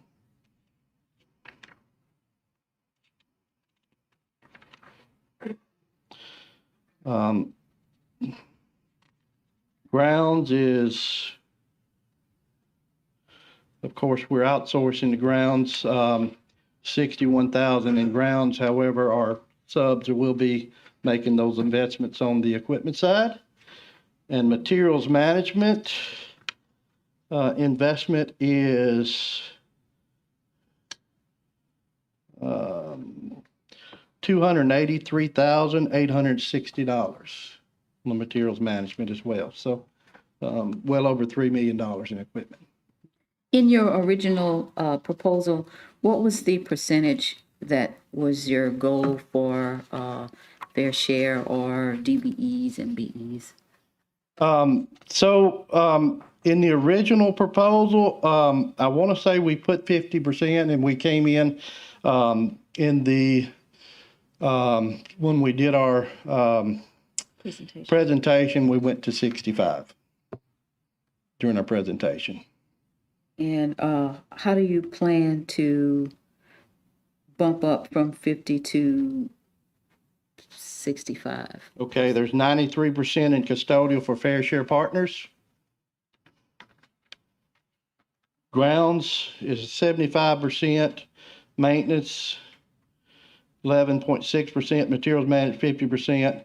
If total by each is 65% total of the total billing, which is $21,869,612. So it's 65% of that. And in the last couple of contracts or the last couple of areas where you've worked, what was your fair share percentage, if there was one? Okay, so last bid, and this was 5 years ago, it was a 25% fair share participation requirement, and we at that point, we had committed 35% in fair share participation. But I mean in other areas, not just Across the United States, we've got fair share partners all over the United States. What do you average in any of those areas? Or at least the last two new ones that you've brought on? Well, that, It's not always a requirement yes. with every new contract. So we couldn't necessarily say what for the last two that we had, there wasn't a requirement and wasn't something that we included in our proposal. ABM as a whole, that's a percentage that it's above 30% across but I could get you the exact number. I don't have it in front of me. So not all, of course, we could self-perform this cheaper. I mean, we could, because there's duplications here. But in order to get to the fair share, participation, we went ahead and priced it in as such. And when we priced this, we priced it at custodial going 100% fair share when we priced it. So we expected to get to 50% when we priced it, but we've decided to do the 65%. So, and we did that as a collective group and as a management group.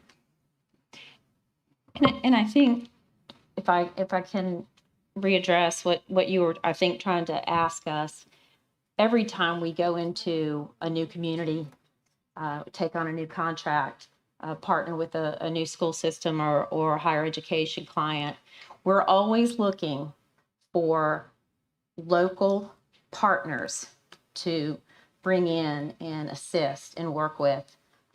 That is a goal.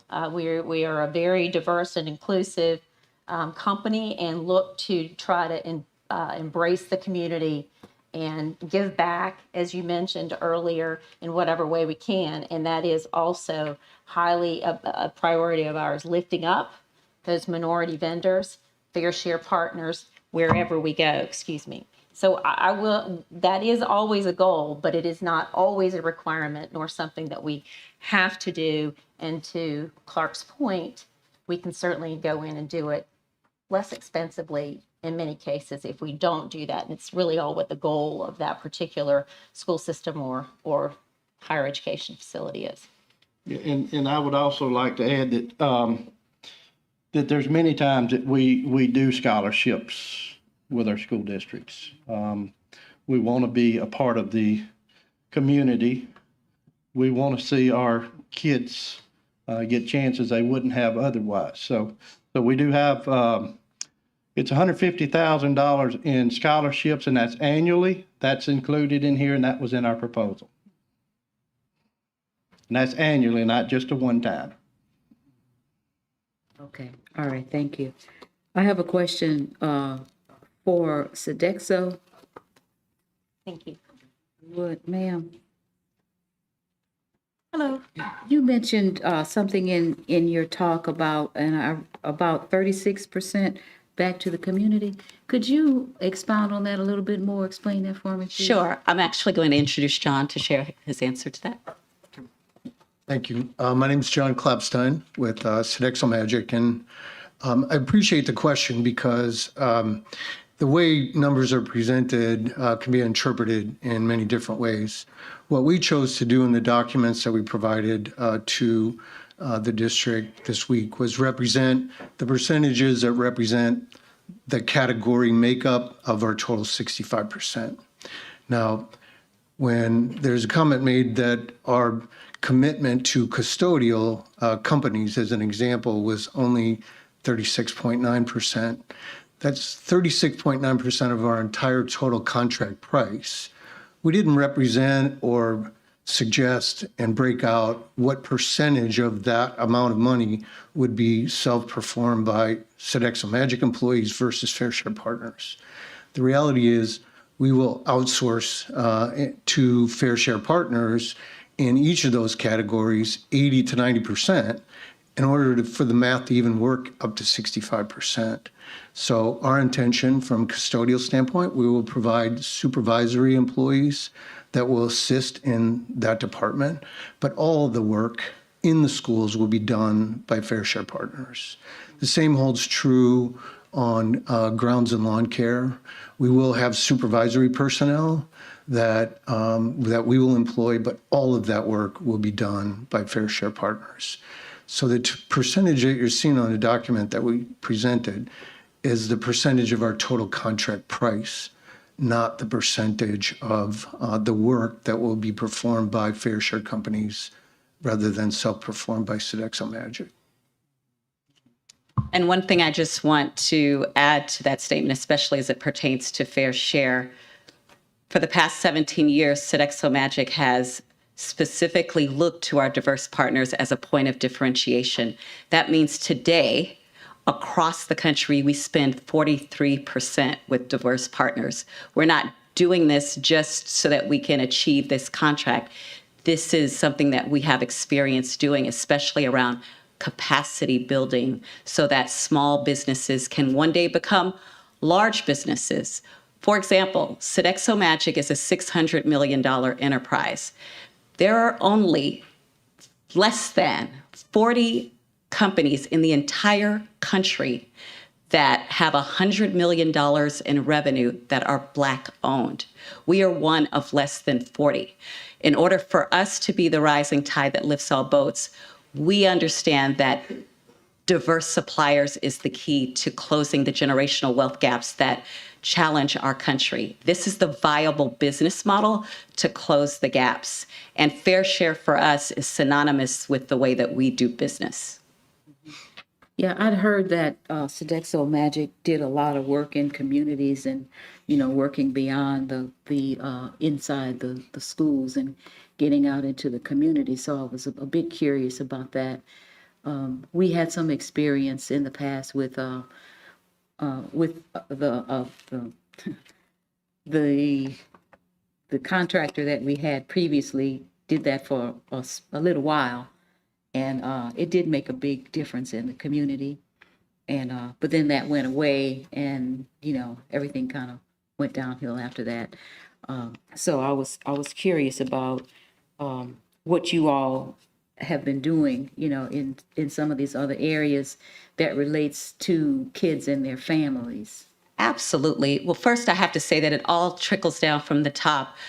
Our chairman is so much of a benefactor that we have no choice but to step it up and at least make him proud. When COVID first hit, he made a decision to underwrite loans for up to $100 million for women and minority businesses. After we received over 20,000 applications, he changed his mind and underwrote $325 million worth of loans for Black and brown, differently abled, and women-owned businesses. So as he tasks our team with affecting the community impact that will close those gaps that I just described, we made a vested effort to find a community partner that we felt could address the biggest gap that we find when there are financial discrepancies, which is food insecurity. As a result, Sodexo Magic is a national partner with an Atlanta B Corp, which in essence is the creme de la creme of corporations that care about each stakeholder, not just the shareholder. And we have entered into a national agreement with Gooder. Gooder is both technology and a logistical solution that allows for food that otherwise would be wasted to get into the hands of those that need it. So we actually create, even though we don't do the food service in some of our locations, pop-up grocery stores. And also we help our clients who want to do something with their waste find nonprofits and local community agencies to be able to redistribute food. So that is really the most critical way that we can affect change from a community standpoint is through the addressing of food insecurity. That's not the only way that we do it. We have something called the Total Apprentice Program in the facilities management component of our work, where we groom high school students to have jobs in facilities management once they finish college, or for those that decide that college is not the route that they want to take, we groom them to be successful contributors to society. Okay, thank you. Thank you very much. One other thing I wanted to mention is that, we were talking about minority-owned businesses. There's two. Sodexo Magic is one of the applicants that is owned by minority, and there's another one, Metro Clean, and I don't know if Metro Clean is in the room, but yeah, Metro Clean, would you, Mr. Metro Clean, and a familiar face to us.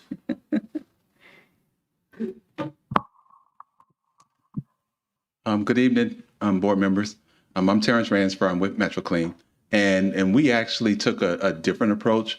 We felt that since we're already 100% women-owned business, that we felt that a couple of things. One, that we would have the flexibility to be able to find the best qualified partners to work for us, to work with us in the Baton Rouge community, and not necessarily be under any type of stipulation of trying to meet a participation of goals there. Now, everyone else is talking about their participation. If you partner with us, the district already is going to have 100% minority participation when you all cut the check to Metro Clean. So that gives us the latitude and the freedom to be able to say who are the best qualified vendors. We also went out into the community, worked with the Chamber of Commerce to be able to say, hey, help us understand what vendors are out there available to do the work. And they have provided a list of companies that are already qualified, already vetted, that works already with the parish of Baton Rouge for us to be able to look at.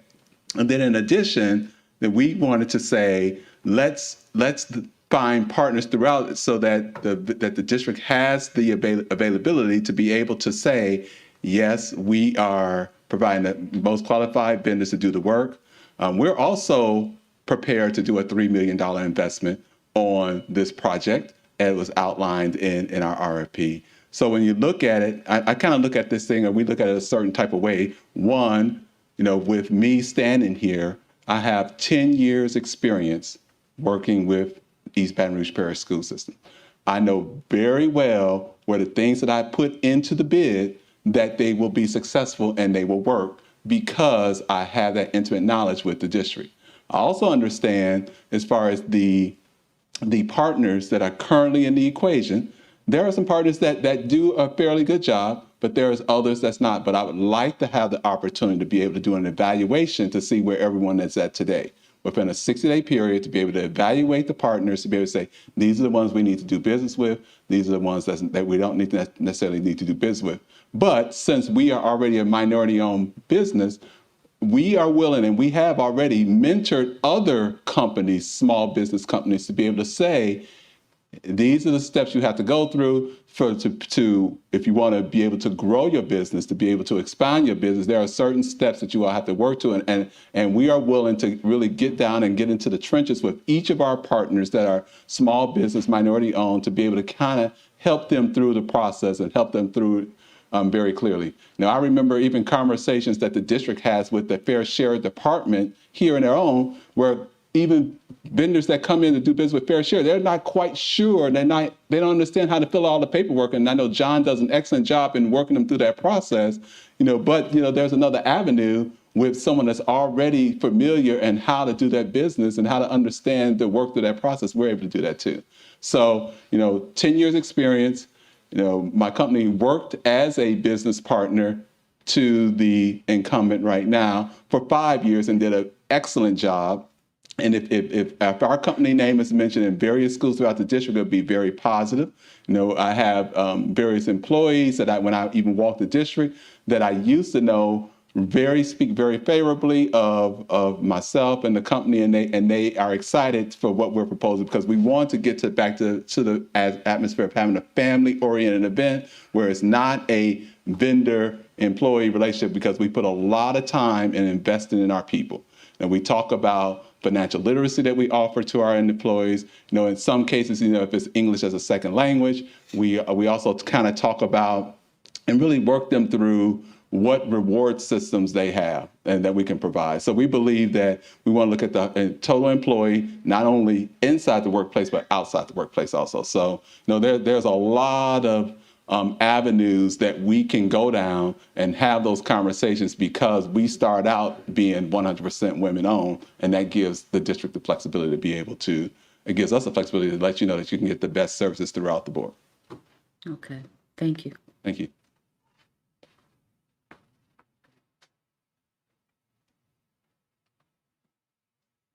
Board Member Dyson. Oh, yeah, Board Member Dyson. Yes, well, I appreciate everyone that's here tonight and bringing their best to the table for East Baton Rouge Parish School System. And I truly believe that it's a really great thing that we are bringing the conversation back to accountability and standards. And I know that, some of the most disturbing calls that I get are about environments that aren't conducive. And I don't think that we would be here where we are tonight if we felt like our current situation was what we needed it to be. And, it's a shame, because we've tried. And, but I am a firm believer in education, clean, stellar educational environments conducive to learning for all of our children. at every single school and every single site. One of the things that, and I think that each of you brings something very positive. I think I can tell you that my firsthand knowledge is that Sodexo does unbelievable with their food services. I think that is a big strength with Sodexo, and I have personally tasted and thought, wow, would our kids love this?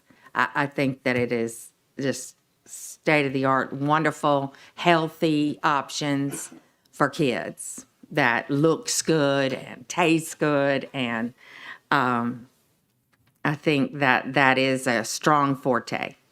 I think Metro Clean, I have known Terrence for a long, long time, and I know that he has strong friendships and professional experiences with in our schools. I think that he already knows the lay of the land. It's important. We want a smooth, seamless transition as we can possibly get, but I believe we have to take the time to do this in a manner that promotes high standards and not just necessarily status quo, but high standards that are going to have accountability measures, and there's going to be mentoring involved. I wanted to ask if HES representatives could come back up for a minute, just so I can make sure I understand this and the viewing audience as well. So I think I heard you say that equipment and materials were going to be furnished to, and I don't know if you would still call them business partners or what their title would actually be, but is there, that seems to be a really good standardization across all schools if we use the same products everywhere. And, you know, if there's anything as far as the diluting or all of those things with chemicals, whatever, is all across the board for every one of our schools, which all deserve clean environments. Yes, ma'am. That's an excellent question. Thank you for the opportunity to respond. To your point, for any of our minority partners, it's not going to cost them 1 penny for supplies or equipment. We're furnishing those across the board because we believe that is a cost burden that they should not have to eat. That's something that we're going to take on. That's something that we're going to uniform across the district, to your point. So if you walk in a school on this side of the district or a school on this side of the district, the chemicals are the same. The equipment's the same. The training modules are the same. So that promotes that level of consistency and uniformity that you're striving for. That's part of our plan. That was in our proposal. We feel very confident we can execute that. When you speak of equipment, are you talking like, would that include like the floor cleaners, buffers, all those kinds of things? Yes, ma'am. That has been something that has been brought up to my attention numerous times. So, you know, it's broken right now, so we haven't been able to do it, and those kinds of things. And I just don't, that isn't an acceptable answer for the floors not being done well, is that the equipment's broken. And so my inclination is that I like the idea that you're going to furnish them all and you're going to make sure that they're of the quality that's needed in X, Y, and Z schools. And assure that they're not going to have a school or two that's sitting there with something not working in it because the partner couldn't afford to have it maintained, or there's not enough, or whatever the excuse would be. I'm looking for no excuses. I'm looking for accountability, and I'm looking for, you know, high standards, like I said. Also wanted to ask you, I think I heard you say, and I believe that in your backup material I read, that y'all concentrate only in educational facilities across the country. Yes, ma'am. That's all we do. We do 100% education facilities, nothing else. We have no other verticals. So our organization is relatively flat by design, so that you have that direct pipeline to reach our senior leadership team in the event that we're missing the mark in the field. Our goal is to not miss the mark, but we also realize that mistakes happen. And to prevent those from becoming habitual, we have the hierarchy in place, whether that be our local leadership team to the top of our organization chart. They're all accessible. And we're very confident that you guys would see a noticeable difference with that structure and that focus being solely on education. And so if you don't mind, if you'll humor me, I'd like to parlay that into just a moment with Dorsey Hobson. He would like to just speak just a little bit about his experience as a former superintendent with Shelby County Schools in Memphis, Tennessee. So with that being said. Dorsey Hobson. Hobson. So thank you guys for indulging me just for a few minutes. Let me just say as an initial matter, there's never been a more difficult time to be a superintendent than right now. And there's never been a more difficult time to be a school board than right now. I mean, you're dealing with issues of learning loss. You're dealing with issues of budget deficits. You've got ESSER funds. They're going to cliff. You have to deal with that. You're dealing with all these different things. So just from the bottom of my heart, as somebody who used to sit up in that seat, thank you for what you all do every single day. I just really have a couple quick points to make. I think that I've heard the conversation, and obviously when I sat in the seat, minority participation was big, and we always strove for that. And I think that everybody's trying to do better. But I don't want to let the conversation get away from the cleanliness of schools, right? At the end of the day, the question on the table is, who did the committee think was going to be able to clean the schools best? And I think when you look at our track record, it's really almost undeniable that our record of success is stronger in this area than any of our competitors. And I'll just say, not to besmirch anybody, but one example comes to mind, and we got a reference from them. Duval County Schools in Florida, probably about 120,000 students. They were a long-term customer of ABM. The last time they had an RFP, we went in, we took over their business, and now they're giving us a reference. So you have a company that didn't meet their standards, obviously, and a company that is doing such a good job 3 or 4 years later that they're giving us references. And we have about 3 or 4 instances of that. And I only bring that up again because nobody's going to come in here and say anything bad about the way we clean schools. And I think the reason that we've been so successful is because we really understand schools. We don't do food service. We don't do all these other things. We focus on K-12. And part of that is really understanding what moves schools. At the end of the day, we know that, well, let me say it like this. What I used to say is that in any school, the most important group of people are the teachers, right? When you start talking about moving the needle of student achievement. Students, obviously, but just in terms of the adults. The most important person in the school is usually the principal. And so part of our process is working with the principal, creating a good feedback loop for the principal so that the principal who runs that building gives input and feedback so that we're consistently doing better, consistently getting better results. I know the process that we went through because we had an opportunity to come down here a few months ago and were interviewed, and there were a number of principals on that panel. And I was just really impressed with them, really during the process and kind of after the process. And what they said to me was, hey, we appreciate you because you really know schools. We understand that I can't be in my classroom coaching. I can't be dealing with parents. I can't be dealing with these different things, if I'm constantly picking up after the custodian or fixing facilities things myself. So I just want to say to you all that we know schools. We have a strong record of cleaning schools, and we have a strong record of making sure that we meet the fair standards threshold. And it's not just to be a number on the paper. I mean, I think at the end of the day, I think somebody said it. This community, this school district belongs to the community.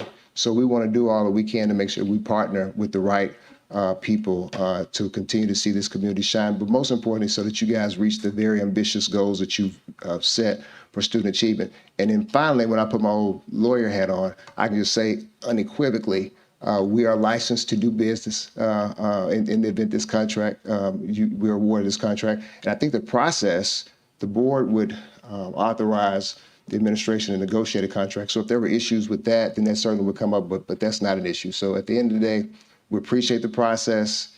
We trust the process. This happens all the time. You know, we go through a process and people put their best foot forward. The score sheets come out. Then they start saying all the other stuff they're going to do.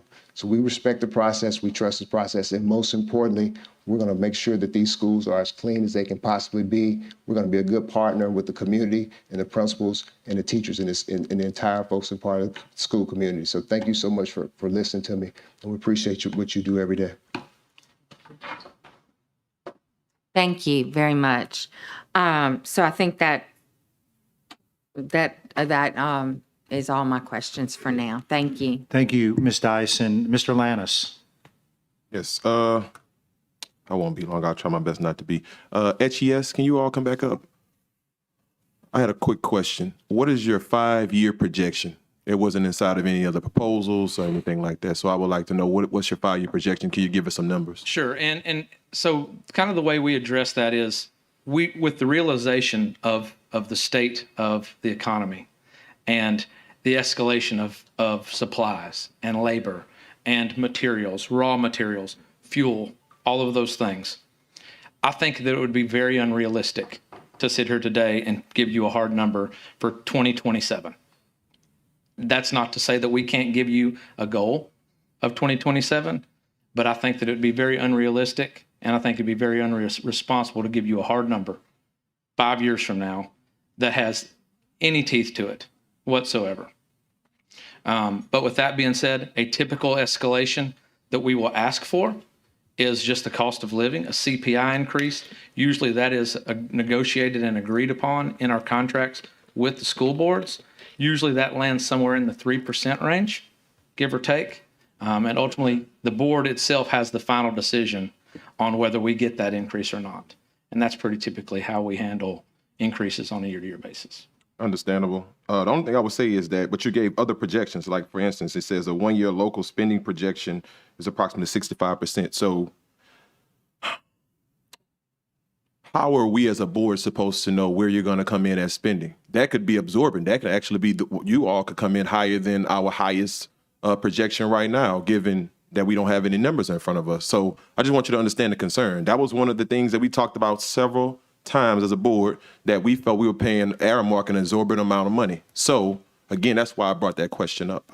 But that's the only question I had for you all. Sodexo Magic. So you all made up you brought up a very compelling point around the custodial services and the ways you're going to break it down across the entire spectrum of your contract. However, I think that those things are existing in every single proposal that we've received in terms of custodial services. In fact, if you look at custodial services, it's always going to be the largest part of a contract because that's the part where the MBEs look to make their bulk of the money. But I'm comparing you all, and I'm looking at your 5-year projection, and you had the largest 5-year projection of all of the proposals that we received. Can you all explain that?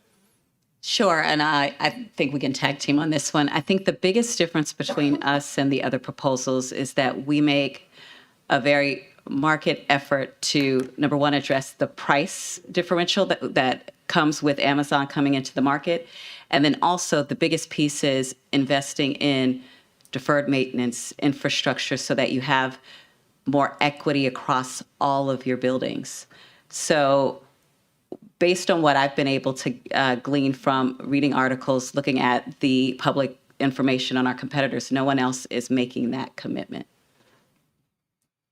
Yeah, and thank you, Mr. Lannis, for your point earlier, because it is one that we thought really we wanted to distinguish, and I also want to go on the record so I could sleep tonight and correct my reference to our fair share percentage, which is 66%, not 65%.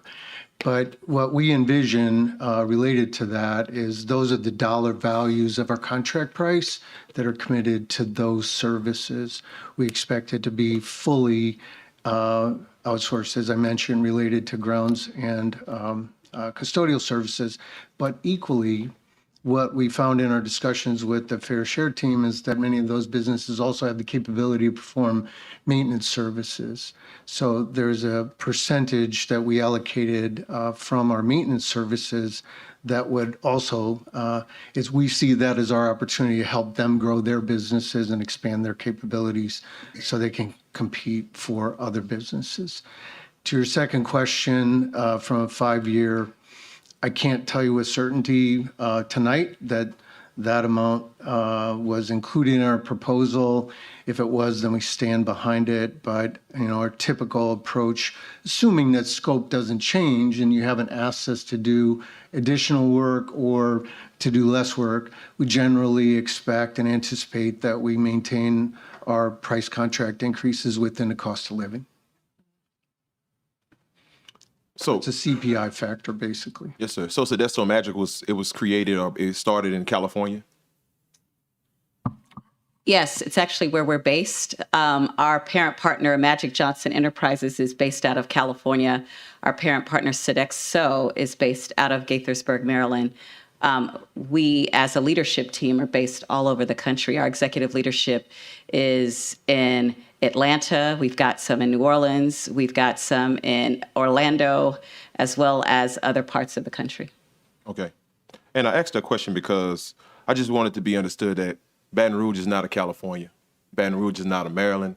In fact, the average cost of living here in Baton Rouge is about $33,000, meaning that majority of the people that we're talking about on the ground, they live below the poverty line. So when we look at things like custodial services, that's what makes the bottom line for me, because at the end of the day, I don't believe, whether you're white, black, or indifferent, that you should take the majority of that pot, especially if you're a millionaire or a billionaire already. Those monies should be able to be circulated and cycled on the ground where the people are doing the work in the communities where they live. To me, that is how you close the equity gap and the wealth gap inside of communities like Baton Rouge, where we have not seen anything of this magnitude before. So when you look at minority participation, I'm not saying this to be boastful, but I was the person that made the motion to lift it 50% because I thought that those people that are doing the work on the ground, they need to get more of the money, especially when you interface the fact that Amazon is about to come online and they're going to start every single one of their workers off,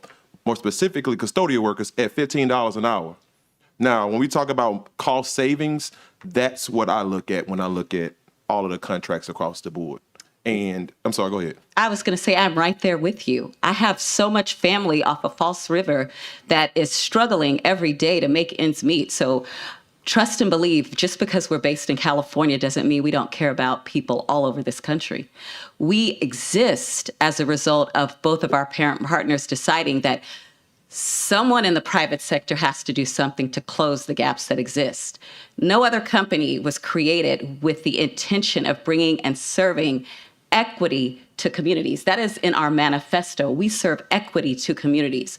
So we are very cognizant and did the analysis to even develop the right costing model to ensure that Amazon coming into the market would not dissuade our employees from going there. We care. We care about the employees. And as we construct business models in whatever community that we go after, we are thinking first about the most underserved. And trust and believe, as we are evaluating and developing our proposals, what's also coming into play is that I am a mother of 3 children, an 8-year-old, a 13-year-old, and a 15-year-old. And I think about my business and put all of my energy into it as if these are my own children. So your concerns are my concern, Mr. Lannis. Thank you. And I respect everything that you just said. I really do. Again, the only thing I would say is, as it concerns this particular contract, it's costing us the most in terms of 5-year projection, and we're not getting as much minority participation in terms of where they would make the bulk of their money, which would be custodial services. So again, that's no knock to you all. I appreciate your proposal, and I also appreciate you all coming to the mic. Why, thank you. And just please trust and know that we are not a bait and switch type of organization. We are looking to be partners. So the costs that we put out, honestly, we know is what it takes to get equity into play. Equity. Sometimes we make decisions and we try to pull cost out, that comes with a consequence. Usually it comes at the cost of fewer jobs that are needed to get the work done. And so, again, we have 17 years of bringing equity into communities, not just because it's a requirement of a bid. And so please know that what we have presented has been with a lot of thought, analytics, and most importantly, care. ABM.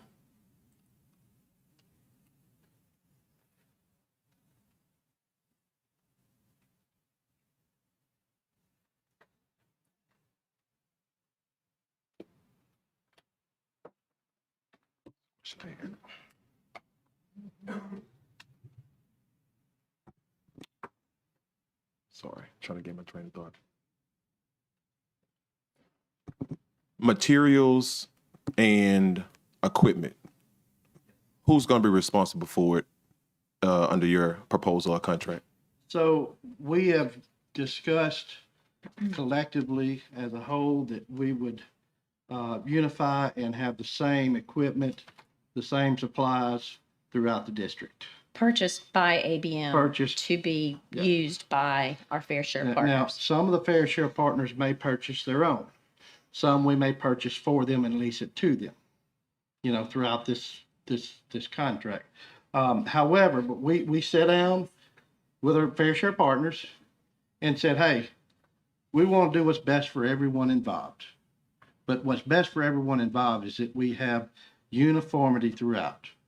And secondly, I want to say this, even though we have fair share partners, we will have inspectors that work for ABM doing inspections behind all of our fair share partners. And it will be cloud-based, site inspections, so you can actually check to see where our quality is at any time. So we're going to have uniformity, we're going to have inspectors, and we're also doing principal report cards every month. So all this is to keep us in check. We're responsible. We're the prime contractor. We have to hold our minority vendors, our fair share partners, accountable. And we're fully prepared to hold them accountable. But we're going to be fair to them as well. We're going to give them, we're going to do our inspections on the process. We're going to hold them accountable. We're going to mentor our fair share partners. So let me ask you this. What happens if you have a custodial services company that does not meet the standard of what a school needs, or you're getting multiple complaints from a school principal or a school administrator? What's the protocol? What happens? Well, we will go through the process of coaching, let them know, hey, we're below standards, and we will work with them. If they can't get back to standards, get up to standards, that's when we'll make a change and either give more to another fair share partner or find a new fair share partner that's currently asking for business. Again, we had that fair share vendor fair, so we've got a list of fair share partners that are ready to come on board at any time. And we do have a standard procedure, standard protocol for our own employees. These fair share partners will be just like our own employees. And the protocol that we use for our employees today will be used for them in terms of mentoring, coaching, teaching, and helping them to improve. And if they do not, we'll go through the same process that we would for our current employees and make a change if needed. I also want to point out that of course, the scores were really close. So that means we all have good references. Here in Louisiana alone, we have University of New Orleans, University of Louisiana Lafayette. We've got McNeese State University. We've got Bossier Parish Community College. We've got LSU Health Science Center, Shreveport. We've got St. James Parish School Board. We've got Inspire NOLA Charter School. We've got Algiers Charter Schools. So we have a big footprint in Louisiana.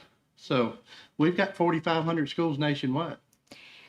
And if I could also, we're a 113-year-old company.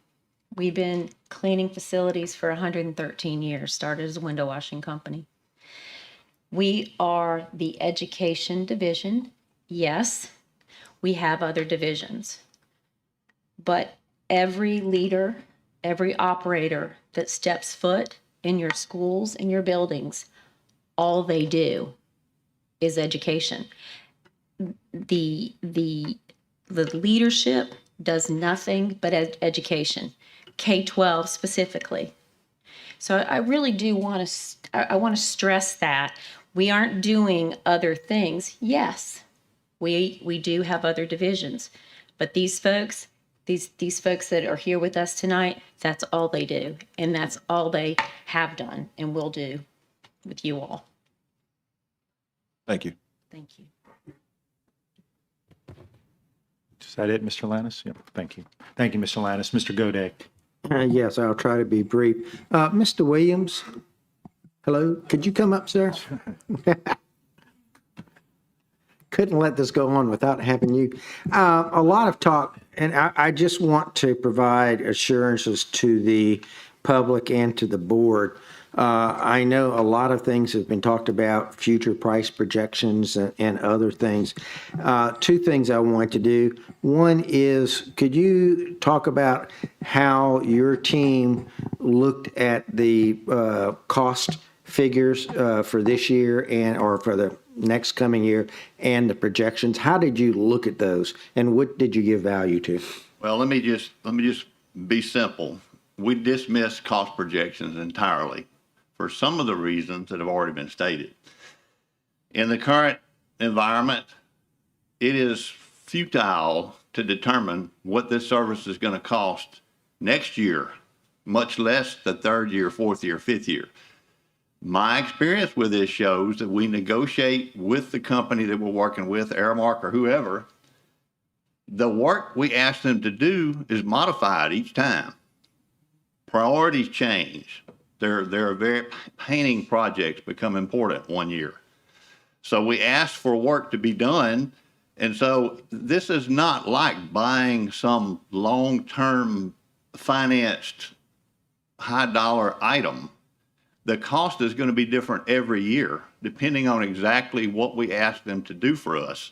And we want that flexibility. So to me, it was unreasonable to consider a 5-year cost in this. We needed to know currently what the cost was going to be. We can dismiss this company next year if we're not satisfied with their pricing, if we feel like they're not treating us fairly. We will both have a tremendous amount of skin in the game, so to speak. So I'm confident that with a competent company, we will work that out. And yes, there will be an increase, no doubt, because we know what costs are doing and everybody's got to feed their family from the bottom on up. The cost is going to be in there and it's going to change and it's going to go up. We know that. But I think we will have a great deal of negotiating power as a district to get what we want at a fair price. So that's the bottom line. I just don't think it was valuable to consider a 5-year cost on this. There's so many things that we couldn't possibly project what they're going to cost 2 or 3 years from now. To me, it just doesn't make sense. Thank you. And I just wanted to bring to light the current Aramark contract, just so that people will understand how some of this has been handled. Because when the contract was renegotiated, I think in 2018,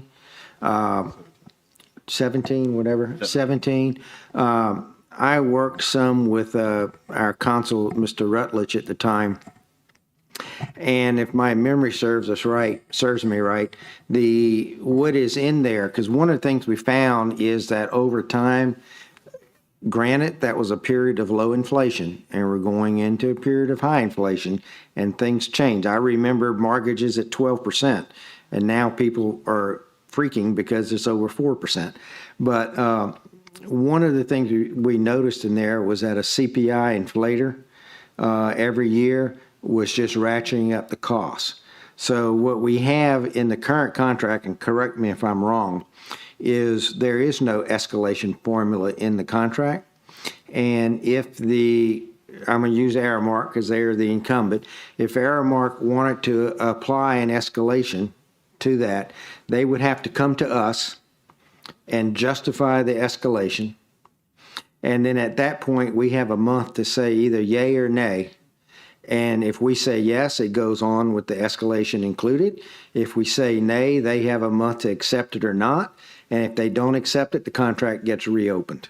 So none of this is going back to what you're saying. We don't have crystal balls how to do this. So these are things that are in the contract. And I don't want the public to go away thinking that we're just signing up for something. We're going to be very fiduciary in how we manage these and make sure that when we give escalations, it is for proven cost increases, not just because some formula says someone gets some more money.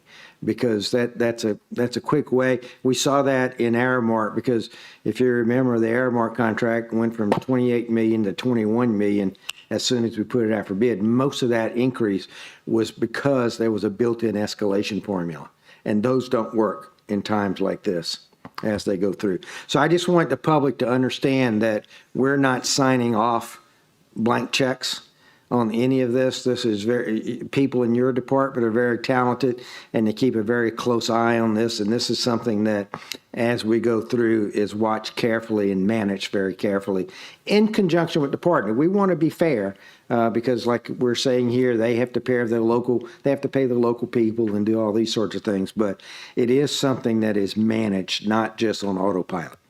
Absolutely. Thank you. Thanks. Thank you, Mr. Gaudet. Vice President Collins. Pass. Okay, so seeing no other questions or comments from the board, we'll go to the audience. Are there any comments on the audience on the item?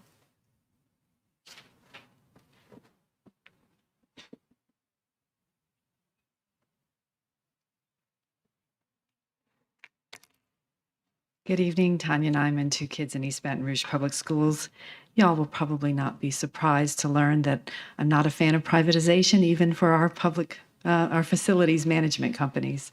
In 1999, this service was privatized. It used to be in-house. And I do think if such services are in-house, we can better ensure that the people who live and work in this community actually get paid well and also have access to health care and a secure retirement. And in the long run, the community benefits from doing it that way. Privatization, and I'm not as well prepared on this, and also I only have 3 minutes, so I'm only going to be able to pick on one company, sorry. Privatization of once public departments is never good for the local community in the long run, especially when the company hired is an out-of-state entity, and even more so when it's a publicly traded company whose primary mission is to produce profits for its shareholders. One way to generate these profits is to pay the people who are performing the actual labor less. Here's an example, and to be fair, I couldn't get HES's information because it's a privately held company, so they don't have to produce those public documents. And I was very curious, Sodexo is publicly traded on the Paris, is that right? Sodexo Magic. Sodexo Magic, is it traded in Paris? That's Sodexo, not Sodexo Magic. Okay, thank you. I was a little confused by that. So it's a privately held company as well? Yeah, so that information isn't public, but good old ABM, well, they're a publicly traded company, and so you can look up their 2021 proxy statement. And here's an example. It's not just the shareholders that make some money, it's also those executives. And so according to ABM's 2021 proxy statement, the 2020 annual total compensation of the median compensated employee, and you'll be interested in this, Mr. Lannis, was $24,385. That's far less. That's the median salary of the employees who do the work is, less than $33,000. Their CEO is paid over $10 million, which means that they have a CEO pay ratio of 415-1. Now, I've been running around criticizing Exxon, and Exxon's is 224-1. And I also like to criticize Republic Waste Management, and theirs is 198-1. So ABM's a CEO compensation compared to what they're paying the people who actually do the work is really kind of out there. My recommendation is first, you bring it back in-house. That's where we can make sure everybody gets adequate compensation. Second one is to hire a local company based in Louisiana, if not East Baton Rouge Parish. The third is to require that the company which gets the contract doesn't just ensure that it hires companies and workers that reflect the diversity in our parish, but also pays its workers well, provides access to health care and a secure retirement. Certainly examine the CEO pay ratio to determine if they're taking care of all of their workers. And is that out? Yep. Thank you. It was good, though. It was really good. Thank you, Ms. Nyman, Dr. Nyman. Any other comments from the audience? Where you been? Been at another meeting. Councilwoman Shauna Banks had another meeting tonight, so I was there giving ExxonMobil hell as usual, trying to get them to give us some of our ITEP money. But my name is Karonda Corley. I'm a proud parent of a child with disabilities here in our school system, and I am so happy that I was able to watch it via YouTube and actually be able to listen to the wonderful questions that y'all asked. I think they were right on. I think that we need to choose a company that is going to heavily invest in our community and that is going to actually pay their fair share back into our school system. A company that is going to make sure that their employees can actually make a livable wage. So many of our staff, if you will, custodians, actually have children in our school system, and it pains me to see that they're not able to afford to pay for simple things for their children, such as the fee for the child to be able to attend the summer camps that our school system is going to be offering this summer. Some of those parents cannot afford that, and it's $300, $400. That may not seem like a lot of money to a lot of us, but it is a lot of money to somebody that's only making $7 an hour. So when you add that parent may have a child that may have some medical complexities, or that parent may have some medical diagnosis that requires them to actually buy medication, then you have to look at copays. You have to look at those extra expenses that they did not anticipate when they brought a child into this world. What I'm asking for our school system is that we actually show our staff that we care. Showing our staff that we care means that we care about even the people that is at the bottom of the totem pole, which some people don't look at the custodians being at the bottom, but the bus drivers, the cafeteria workers, the custodians, they are always at the bottom, but they're also the individuals that also make a phenomenal impact on our children, just as much as a paraprofessional and a teacher, just as much as a principal and a guidance counselor. So I think that we actually have to look at the company that is going to invest the most into the individuals in East Baton Rouge Parish School System and East Baton Rouge Parish, as well as make sure that they're going to adhere to their contract and be extremely imperative that they are more than a participant here when we ask questions, but that they are actually exhibiting the love and the exhibit of our every student, everyday motto, that they're living it, eating it, and breathing it. In addition to that, please make sure that we pick a company that use some eco-friendly chemicals when it comes to cleaning our schools, because we do have children and staff that are allergic to a lot of those chemicals. Thank you, Ms. Thank you so much.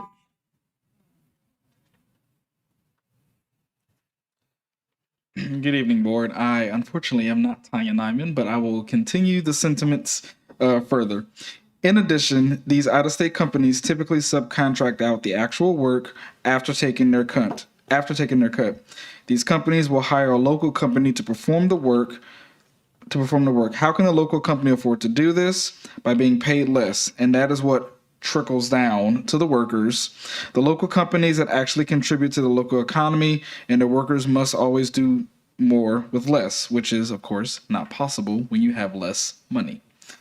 None of these generous executive compensation packages benefits the people of Louisiana or East Baton Rouge Parish. The executives don't live here, they don't pay their taxes here, and they don't spend their money here. Nothing trickles down to us from their compensation. Instead, the people who live and work in our parish are paid less. Their ability to contribute to the local economy is hampered, and like Ms. Corley insinuated earlier, they are greatly diminished not only in their economic standing, but their social standing in our home. The workers at the bottom, the ones who are performing the actual labor, are more likely to require additional social services as a result of their limited income. Instead, we should reestablish these facilities under the public domain as a public department. Thank you. Thank you. Any other comments from the audience? Seeing none, back to the board. Vice President Collins. There's so much, excuse me. so much back and forth. I wanted to make sure I get clarity on two pieces because I think two sticking points that cause major problems up until now is one, when you built out your bid and your proposal,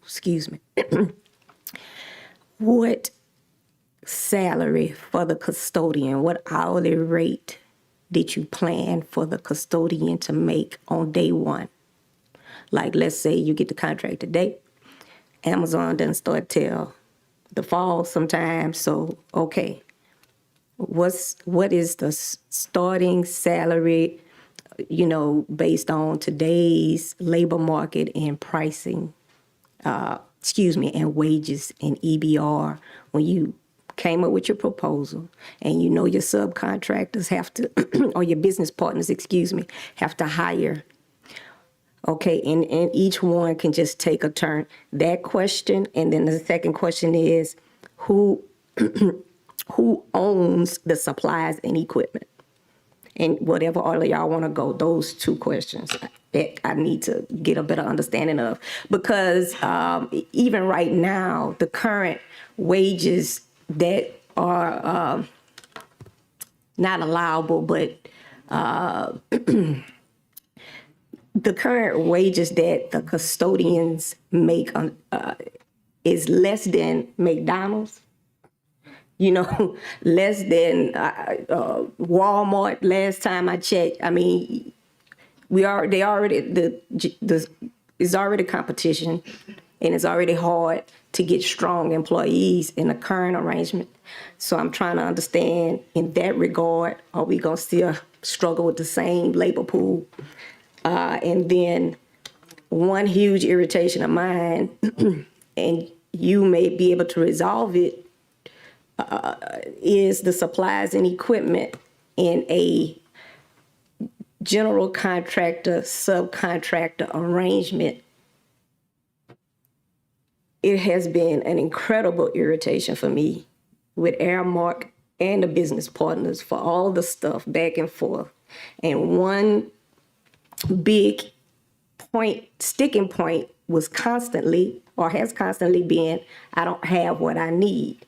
If the prime contractor is dishing out the supplies and equipment, I struggle with them. It's hard for me to believe that they're not going to be concerned with their bottom line and give the bare minimum, or what they consider the bare minimum in supplies and equipment. And maybe it would be a fairer arrangement than what currently exists. But because I'm so irritated with the current arrangement, then I have that concern. And so that's why I have those two questions. If you all, thank you very much.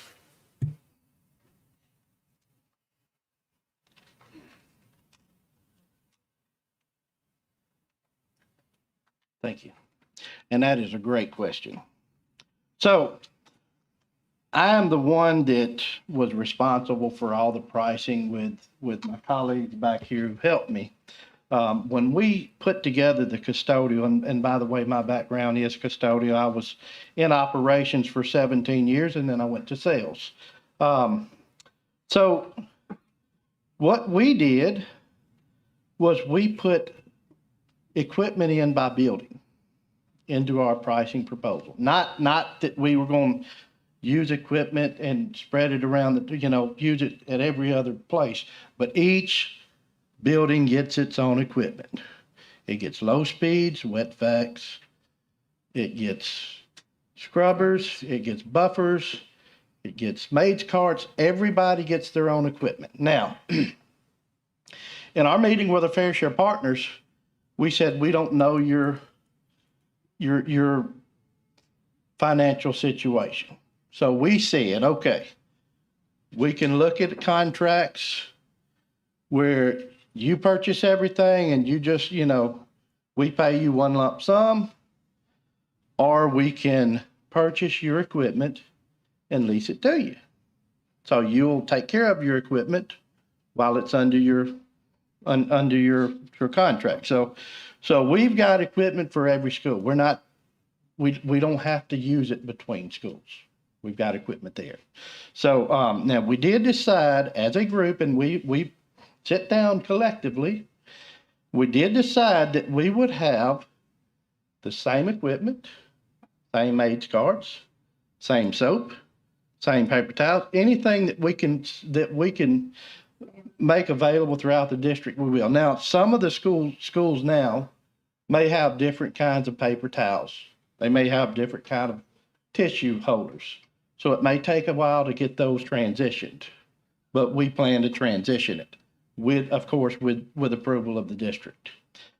Now, your second question is, right, it's wage rates. Well, let me tell you how we got wage rates. Well, I had a vendor fair, and we pulled in our vendor partners, and I said, okay, I'm gonna look at wages this way. Everybody tell me your wages, and we'll get it priced in. Okay? I also looked at the Bureau of Labor Statistics, wage by area and occupation, and we looked at the Economic Research Institute, and we looked at our current wages throughout Louisiana. So we used actually 4 wage rates in order to get our wages for East Baton Rouge. So we've got the right wages here that's included in our proposal. So we got some custodians at $14.10. It goes to $16.32. What's the lowest? $14.10. So the lowest wage for A general custodian. the general custodian? Is $14.10. Okay. That's the lowest. Okay. But this comes from 4 different pricing structures.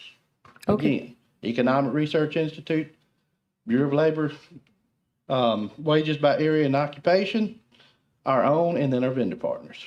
So these wages come from our vendor partners too. So we collectively put those wages together. As far as your maintenance, materials management, on the maintenance side,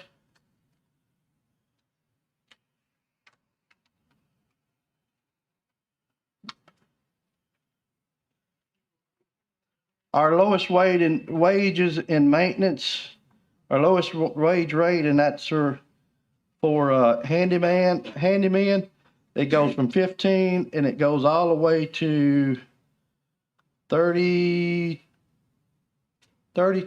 an hour. Okay. On the materials management on the grounds, that's, of course, that will be, that we got that all outsourced. Local partner. Local partner. On the materials management side, and these are the ones that will be actually in competition with Amazon. These are the guys that will be in competition. So our lowest wage is on the material side is $17. It goes up to $24. And these are hourlies. Of course, your management wages are different, but your hourly employees, we've got adequate hourly rates in there. Any other questions? Thank you. Next. Thank you. Thank you very much. Nobody else wanted to share?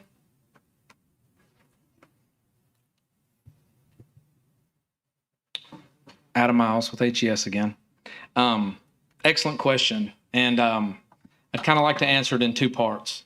First and foremost, there are some valuable employees that are currently working here in the district. What they're making currently, we're unaware of that number. We don't know. That's up to Aramark to make those decisions.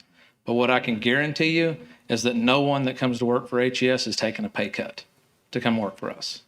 So that's going to be the minimum. We're anticipating year 1 for custodians to be in that $14 range.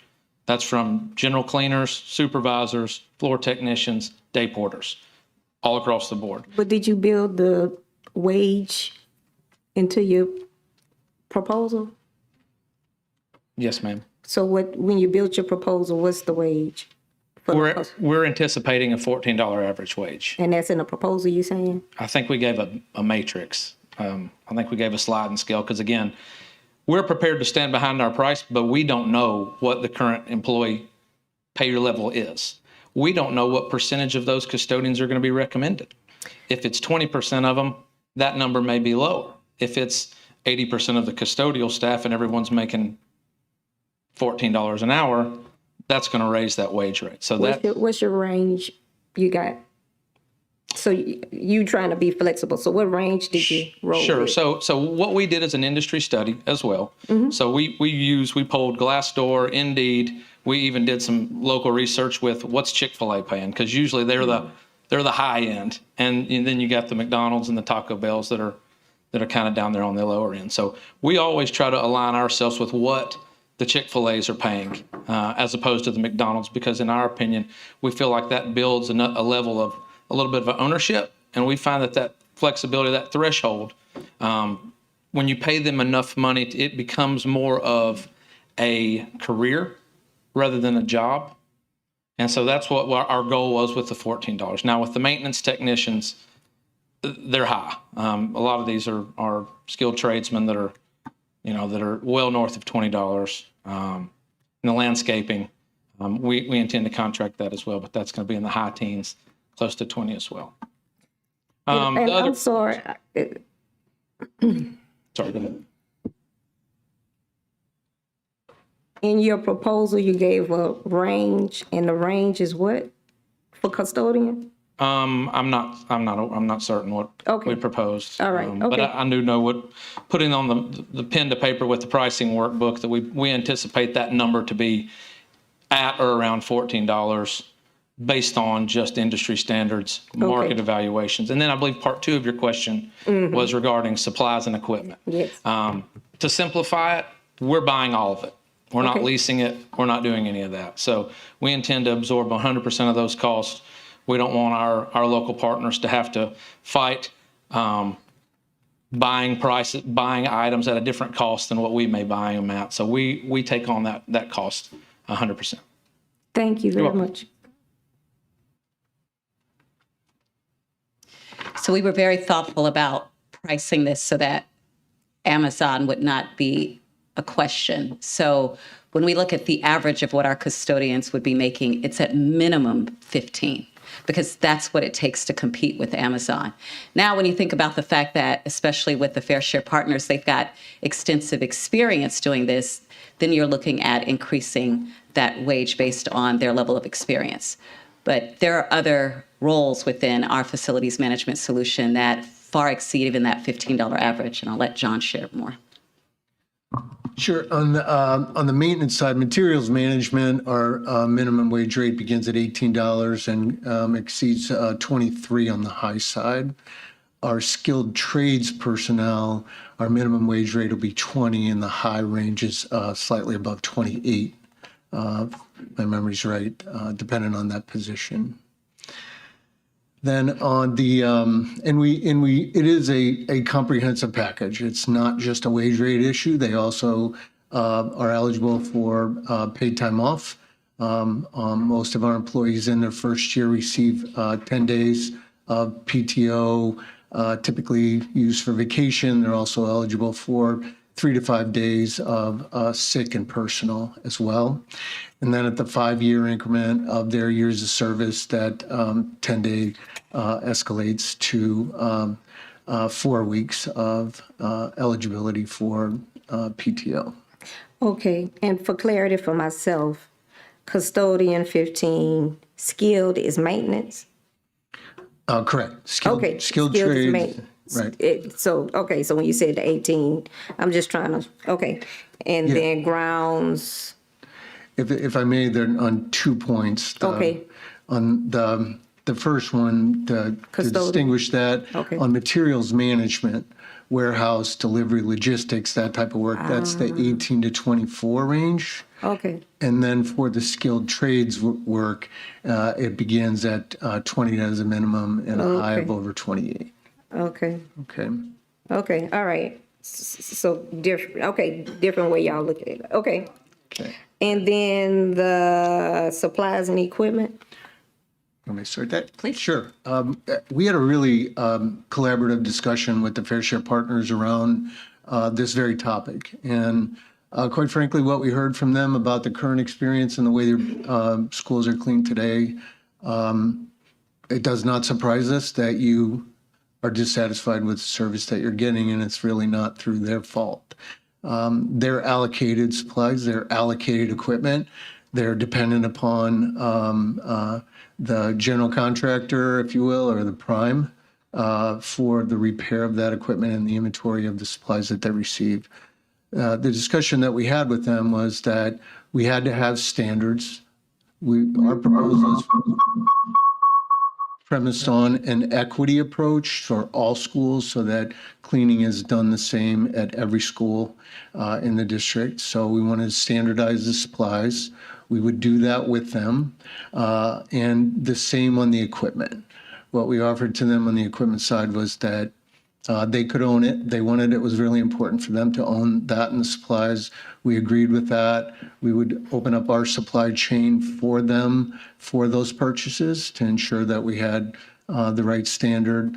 And then dependent upon the business, what we would offer is that particularly equipment, we would make the original investment on their behalf if need be so that they were using the right equipment, not the equipment they could afford, and then create a depreciation schedule for them as part of our agreement where they could pay that back, if you will, over term that wouldn't cause any strain on their business. But in the end, then they would be the owners of the equipment, owners of supply inventory. And what is important to us, what we said is we want you to be accountable for the schools that you're cleaning.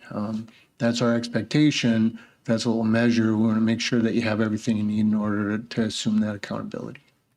And I just want to add on to that the importance of accountability in our bid and in this process for us, because in order for you to have the quality performance that you desire, it is important that there is a mechanism through which accountability can be measured. And to the extent that you are not happy or the results are not what you expect them to be, there has to be an escalation process to address those.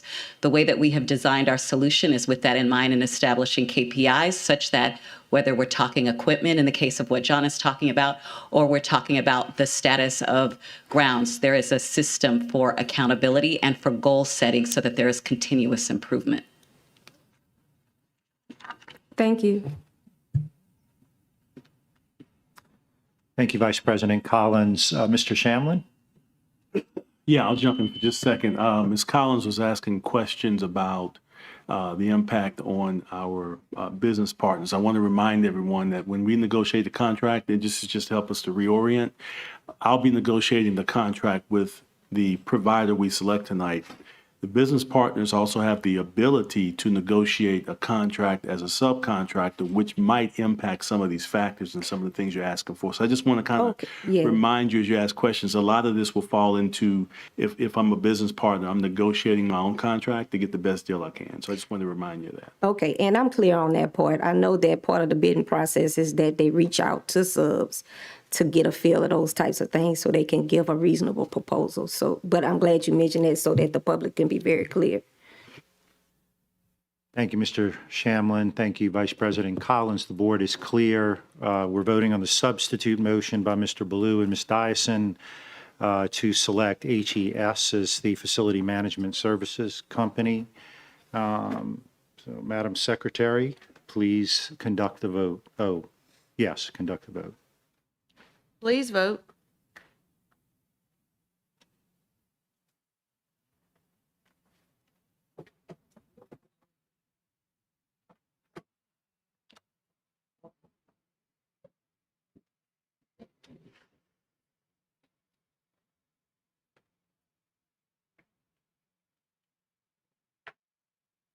Didn't come up. Give me a second.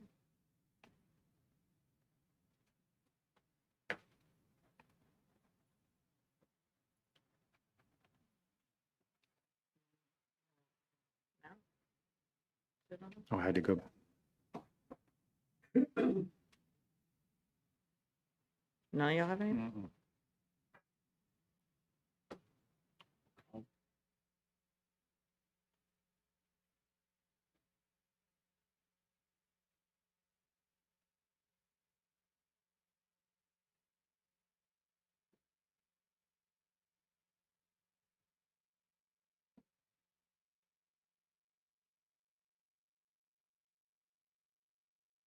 Did anybody get it?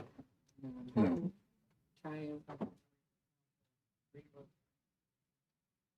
have to retype the motions. I lost them when I refreshed. Do you want to do a roll call and then I go back in and put the stuff in after the fact? Yeah, sure.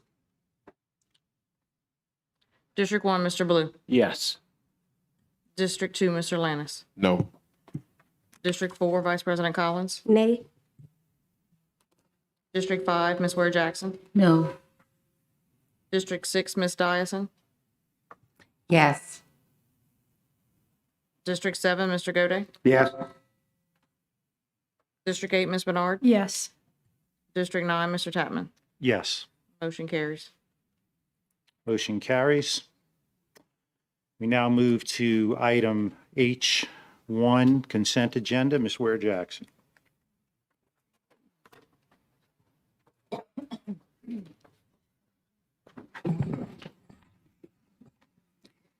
Consent agenda. The following items are to be approved as part of the consent agenda. The following items are considered to be routine and will be enacted with one motion. There will be no separate discussion of items unless a board member so requests, in which event the item will be removed from the consent agenda and considered as an item on the regular agenda for a separate vote preceding the last item on the regular agenda. Demolition of Jefferson Terrace Elementary. Consideration of a request for the authorization for staff to advertise, accept the low bids, meeting specifications, and make the award of contract for demolition of Jefferson Terrace Elementary School as specified in a plan to improve facilities, technology, discipline, and compensation in the East Baton Rouge Parish School System.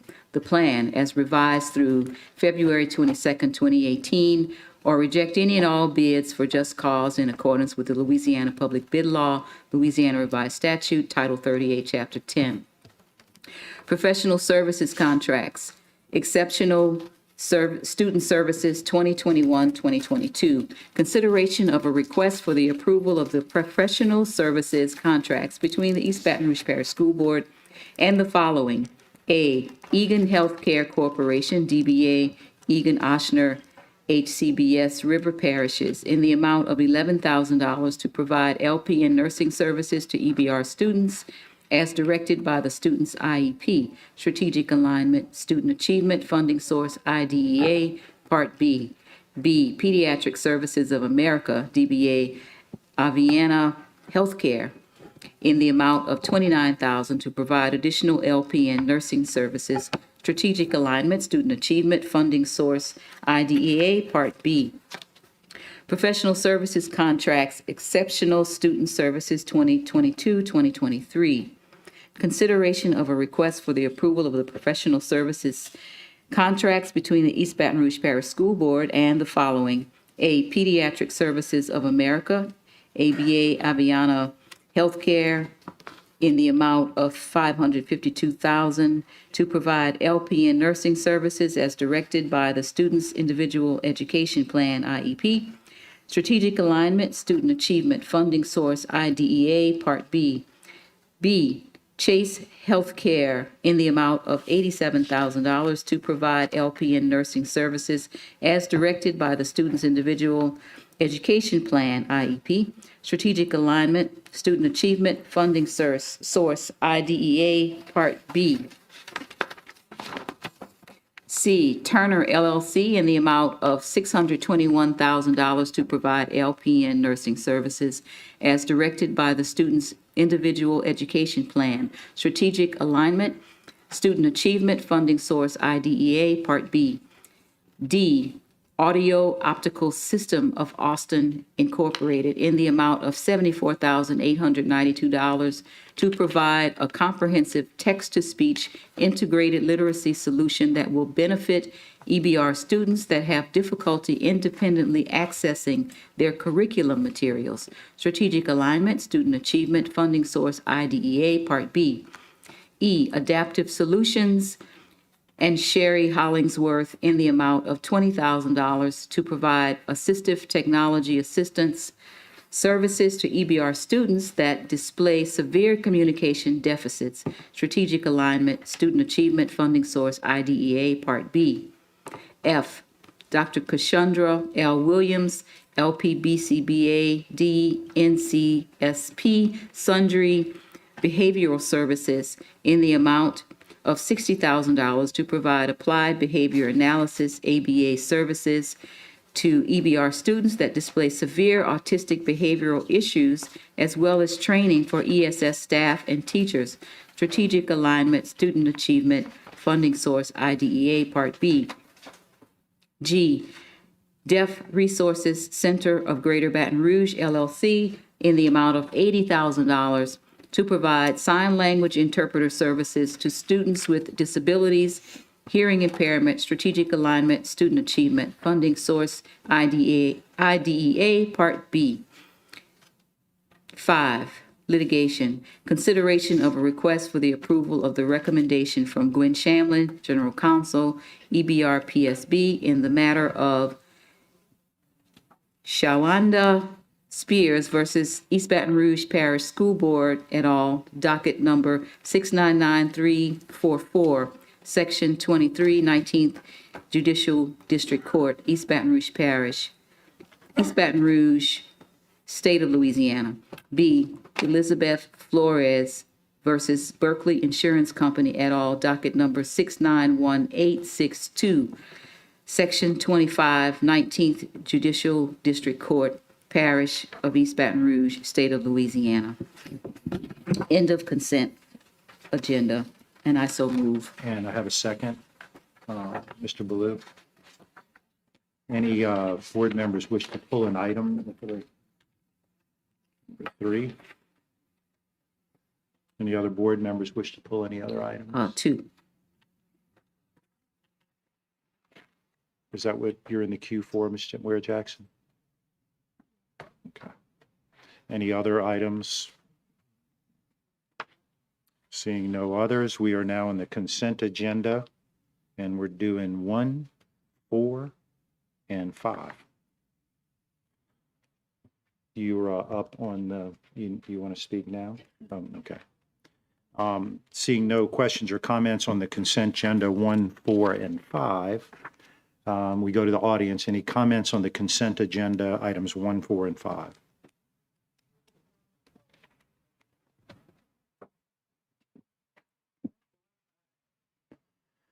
Yes, good afternoon. I would really hope that y'all would consider pulling consent items number 2 and 3 as well. The reason being is the demolition. We already y'all did. We're pull it not out? on, yeah, we're not on that. We're on 1, 4, and 5. Oh, good. Okay, so then I greatly appreciate if y'all could pull 4 and 5. 1, 4, and 5. Yeah, look, that's all I said. 1, 4, and 5. I greatly appreciate if y'all could pull 4 and 5. Number four is about the professional service contracts for ESS students for the 2022-2023 school year. That's something that would actually impact and affect our children with disabilities highly. However, if our superintendent is going to do what he said he was going to do, which is have a nurse at every school, a full-time nurse at every school, then that would make this item obsolete, and we would not need it.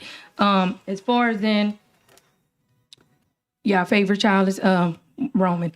My apologies. As far as number 5, litigation, y'all know, is one of my favorite subjects because unfortunately we always end up with it. But I would greatly appreciate if we could pull the litigation, because there may be a way or an option that we can actually go in executive session and actually rectify the situation as far as in coming with the resolution that may appease the individuals that have the litigation, so that we can actually cut costs. Because we do actually now have to consider the expense that we will have with the new contract that we just agreed upon. So please consider number 4, because number 4, as like I said, our children with disabilities bring the most money within our school system, but they are the least serviced. And number 5, the litigation, because again, that's something that is costly, but that we can actually prevent.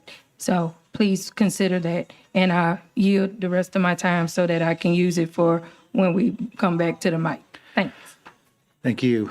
Any other comments from the audience on the consent agenda 1, 4, and 5? Seeing none, back to the board. Seeing no other comments or questions from the board, Madam Secretary, please conduct the vote. Please vote.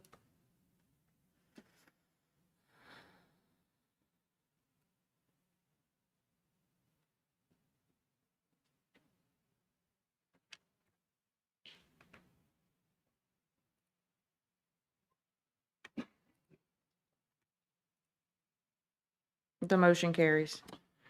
We now go to item H2, consideration of a request for the authorization for staff to advertise, accept low bids, meeting specifications to make the award for the contract for the demolition of Jefferson Terrace Elementary School as specified in a plan to improve facilities, technologies, discipline, and compensation in the East Baton Rouge Parish School System. The plan is revised through February 22nd, 2018, or reject any and all bids for just cause in accordance with Louisiana Public Bids Law, Louisiana Revised Statute, Title 38, Chapter 10, moved by Ms. Bernard, seconded by Mr. Goday. Any comments or questions from the board?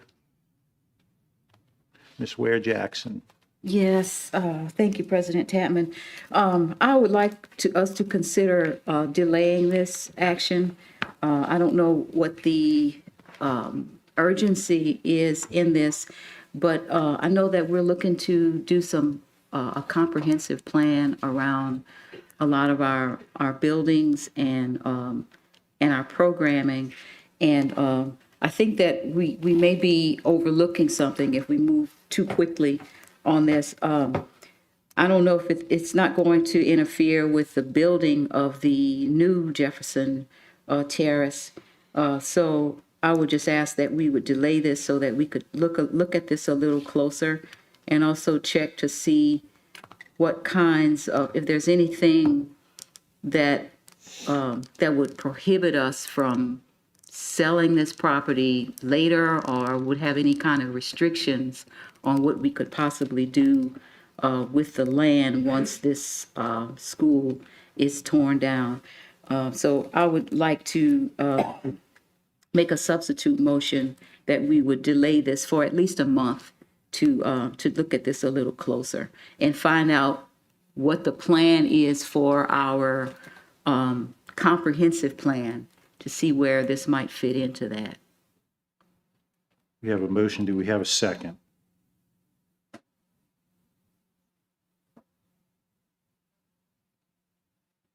That motion dies for lack of a second. Ms. Collins, Vice President Collins, I'm sorry.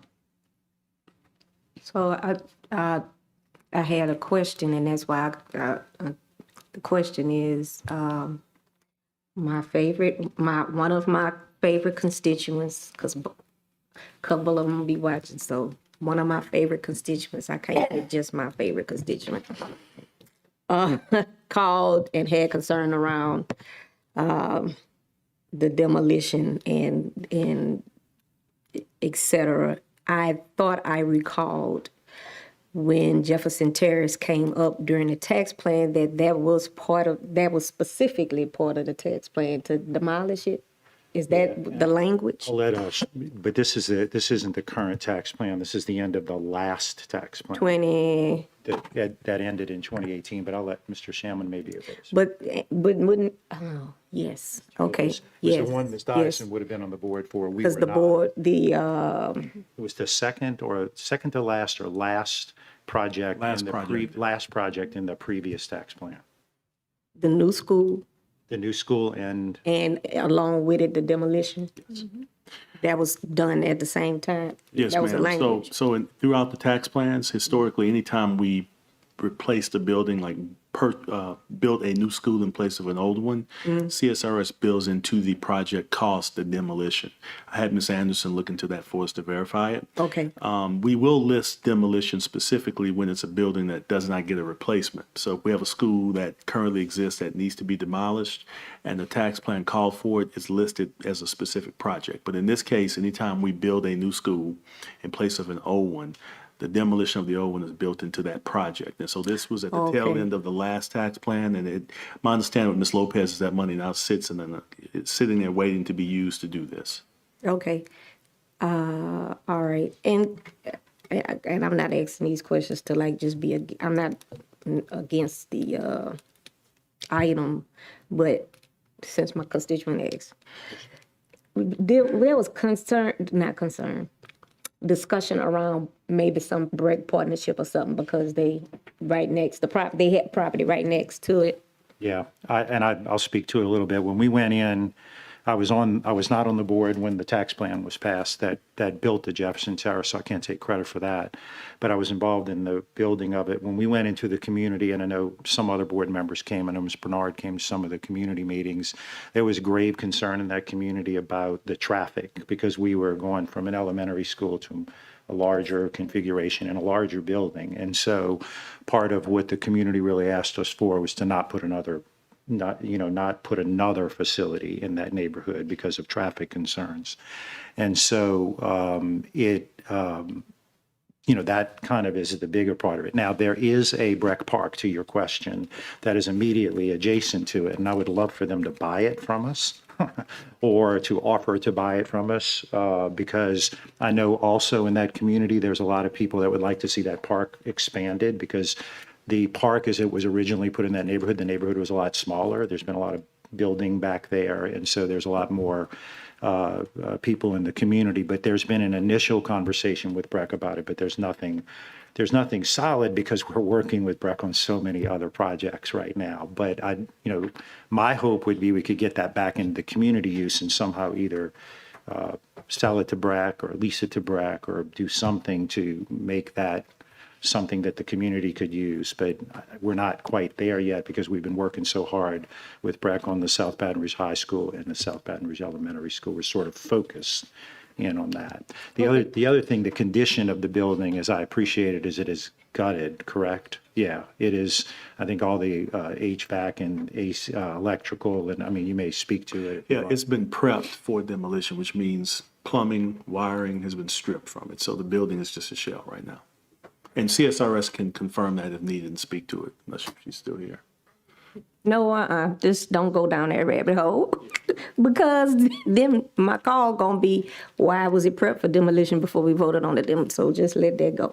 But I just wanted to, I just recalled the conversation around demolition and some kind of partnership, hopefully with Breck, and that, so the intention is a public use. But we would have to get, I mean, we can't give it to them. We'd have to get some sort of. Okay, thank you. Thank you, Vice President Collins. Mr. Ballou. My question was already answered. Thank you. Regarding the timing. Thank you. Ms. Bernard. I just wanted to say also that I did attend the meetings, some of the meetings that were held in preparation for the design and the build process over there. And the community expressed a strong desire to not have another school at that location. And it is directly adjacent to a very small park that I know the neighborhood uses as much as they can, but they would like to have some other amenities on that park that they can do other things with it, make it a little bit bigger. There's a small building there and a small play area with a kind of an older playground equipment maybe, but it would be very nice to be able to provide that land. And I think that Breck has expressed some interest in it. So thanks. Thank you, Ms. Bernard. Ms. Ware Jackson. Yeah, my biggest concern was around plans for it. You know, what we, if there were any, if there was anything at all that we could possibly do with that building. And I know that there's a park there. I wondered if there had been some conversations around Breck using the building. But, I'm hearing now that it's already been prepped for demolition and we haven't even voted on it yet. Now, that's something that we really need to be watching. There's no reason that should have been gutted before we got a chance to even vote on this item. That is very inappropriate. I don't know how that could possibly even happen without this coming to the board for a vote after, at least waiting till tomorrow, that's very presumptuous and just completely out of line. I can't say enough about that. But I would like to make sure that we have plans in place when we're looking at doing something like this. And I also wondered which budget that was coming out of to actually do the demolition. And Mr. Shamlin expressed that it's built into the Jefferson Terrace new build. The project, yes, ma'am. Yeah. And I'd like to speak to the prepping issue as well. Please. Because in the tax plan, anytime we have there are a number of times where in advance of hiring an architect or any expert, we will begin to prep a project before we actually begin the work. And that was done with the Park Elementary site. I mean, we can go back and look at a number of demolition sites where we prepped the building knowing that it was in the tax plan, that the board would approve it, and then we moved into final demolition. So this isn't something that was done unlike we've done in the past. It's routine, it's kind of the way CSRS manages the projects. But if it's something you'd like to explore and look at, we can. I want to make sure that was clear, that the public understands that's how we normally do it. Well, we shouldn't put the cart before the horse. We should never do that. If the board needs to vote on it, why would anybody start working on doing something that the board would have to vote on first? And I know this is not the first time that this has happened, but I just want to call attention to it loud and clear that it should be the last time it happens, because it's happened too many times. And what is the vote of the board if, what good is that? If we come behind an action and vote on it then, it's happened a number of times. And I don't think it's a matter of policy, it's a matter of just practice. And I think that's something that we need to take a look at and make sure that we're doing the right thing and that our partners understand that they should not move forward with an action before the board votes in favor of that action. Thank you. Thank you, Ms. Ware Jackson. Mr. Baloo. Thank you. My understanding, and just correct me if I'm wrong, counsel, but the actual approval for demolition was part of the plan itself that was already voted on by the board and the voters. What we're approving now is just to put out for bid a contractor to do the work, but the actual approval of the demolition was done long ago. Is that correct? Yes, sir, that's correct. Thank you.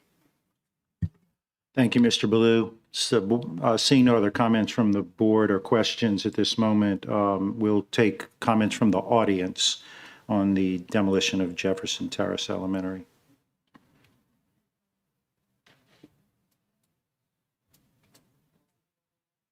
Hi, Tanya Nyman, District 7, 2 kids in East Baton Rouge Parish Schools, and I am going to try to channel one of your favorite constituents on regards of the demolition of Jefferson Terrace.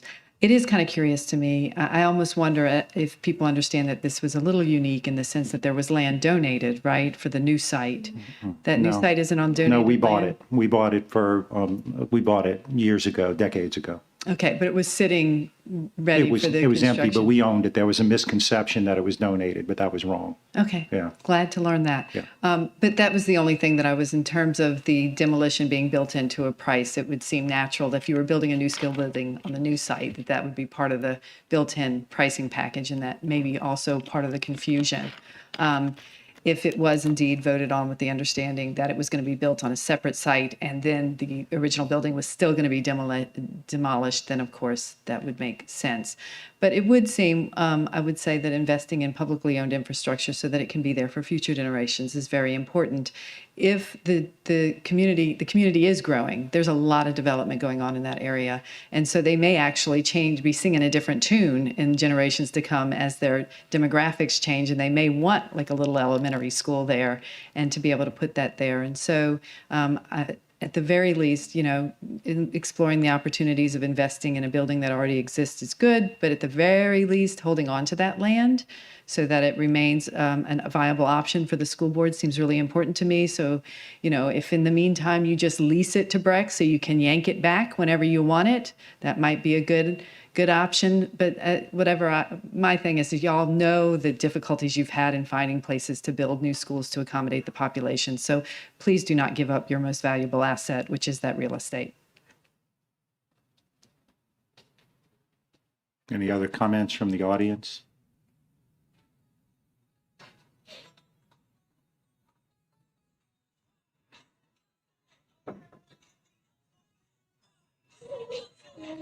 Okay, so the demolition of Jefferson Terrace Elementary. I know that it was part of the plan that the school is supposed to be demoed. However, I'm thinking of other options that we can actually use the building for. And I know that untapped source that we never seem to look at is grant funding that can be allocated to our school system on behalf of individuals with disabilities. There is millions on top of millions of dollars in grant funding that our school system can actually tap into on behalf of individuals with disabilities that we just don't, because we don't have a lot of grant writers that are employed by our school system. So as a result of that, we actually miss out on funding opportunities. Some of the things that I think of that Jefferson Terrace Elementary can benefit this particular building can have is more programming for children within elementary schools, because Jefferson Terrace right now, the new Jefferson Terrace, actually is one of the few elementary schools right now in our school system that is handicap accessible, which actually have a handicap accessible playground that actually allow children in wheelchairs to actually be able to experience recess like a non-disabled child. And so we can actually take this old building and we can actually create more programming that our school system can actually utilize. Some of the things I think of is like EMS services. Right now, we have the CTEC building, but we do not have a lot of EMTs in our city. In fact, we have a major shortage of EMTs, and my child actually had to experience a delay of 2 hours waiting on paramedics to come to his school. That's something that we can actually start teaching kids to get a love for the medical profession. We can also teach the children to get a love for the teaching profession. My child loved his teacher and loved the paraprofessionals that work with him day in and day out. We know that there's a national shortage of educators in this state. So I'm thinking that we can take this building and we can use that as a nice building to create a space to actually educate more future educators in our school district that can actually be employed. So I'm just thinking of longevity of how we can keep our school system running and actually educate the children in East Baton Rouge Parish. And that's one of them, by taking that building and using grant funding to create more meaningful opportunities for our children, for more professionals to be employed by East Baton Rouge Parish. Thank you. Thank you. Any other comments from the audience on item H2? Seeing none, back to the board. The board is clear. Madam Secretary, please conduct the vote. Please vote.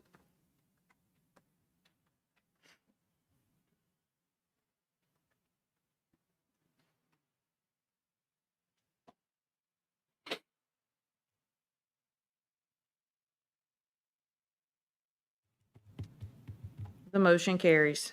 Thank you. We move now to item H3, consideration of a request for approval of the professional services contracts between the East Baton Rouge Parish School Board and the following: A. Egan Healthcare Corporation, DBA Egan Oshner, HCBS River Parish, in the amount of $11,000 to provide LPN services to EBR students as directed by the student's IEP, Strategic Alignment Student Achievement Funding Source IDA Part B.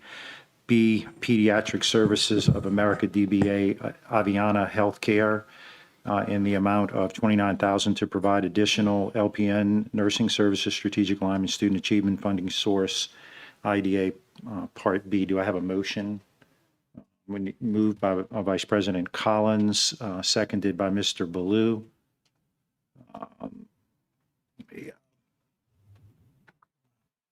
Mr. Gode. Yes, I pulled this off because I wanted to recuse myself. I have no idea what this is about, but I saw the word Oshner in there, so I wanted to recuse myself from the vote. I appreciate that. Thank you. Seeing no other comments or questions from the board, any comments from the audience on item H3?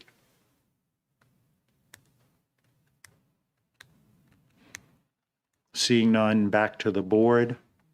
Madam Secretary, please conduct the vote. Please vote.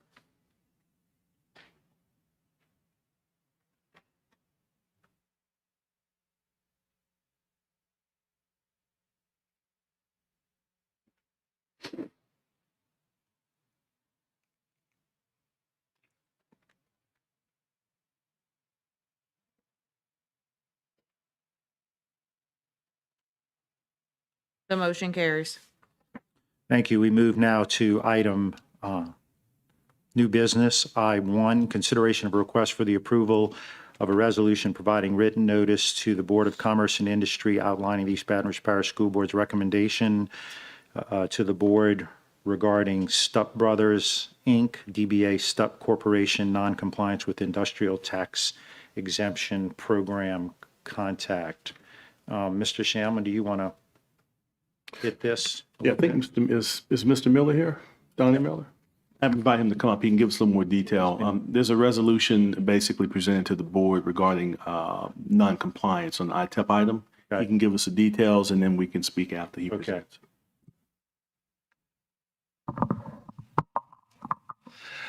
Good evening, school board members. My legs are asleep from sitting so long. It feels good to stand up.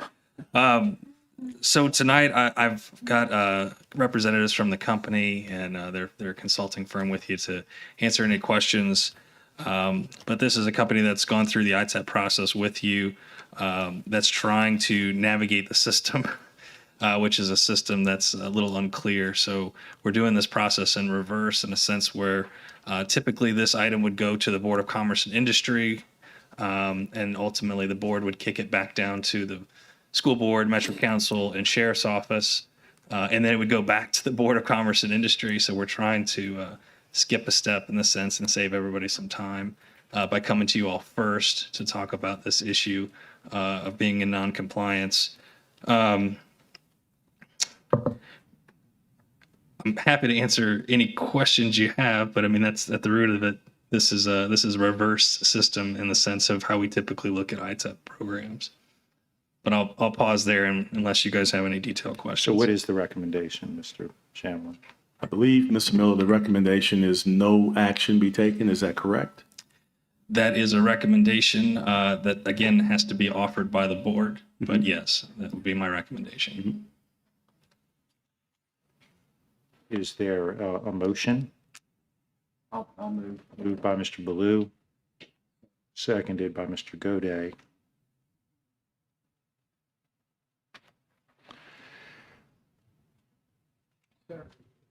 I believe there was a resolution in board documents. Yes, there is. We're gonna craft a motion for you in just a second. I'll read it back to you. Give us just a second to make sure. Did you want to go to the resolution? Yeah, did you want to go to the audience? Has the audience come in yet? No, they haven't, but wouldn't we want to read the resolution into the record? That's fine. Oh, I didn't print it for anybody to read it. I didn't want to read that one. So. Yeah. You have it, do it back up.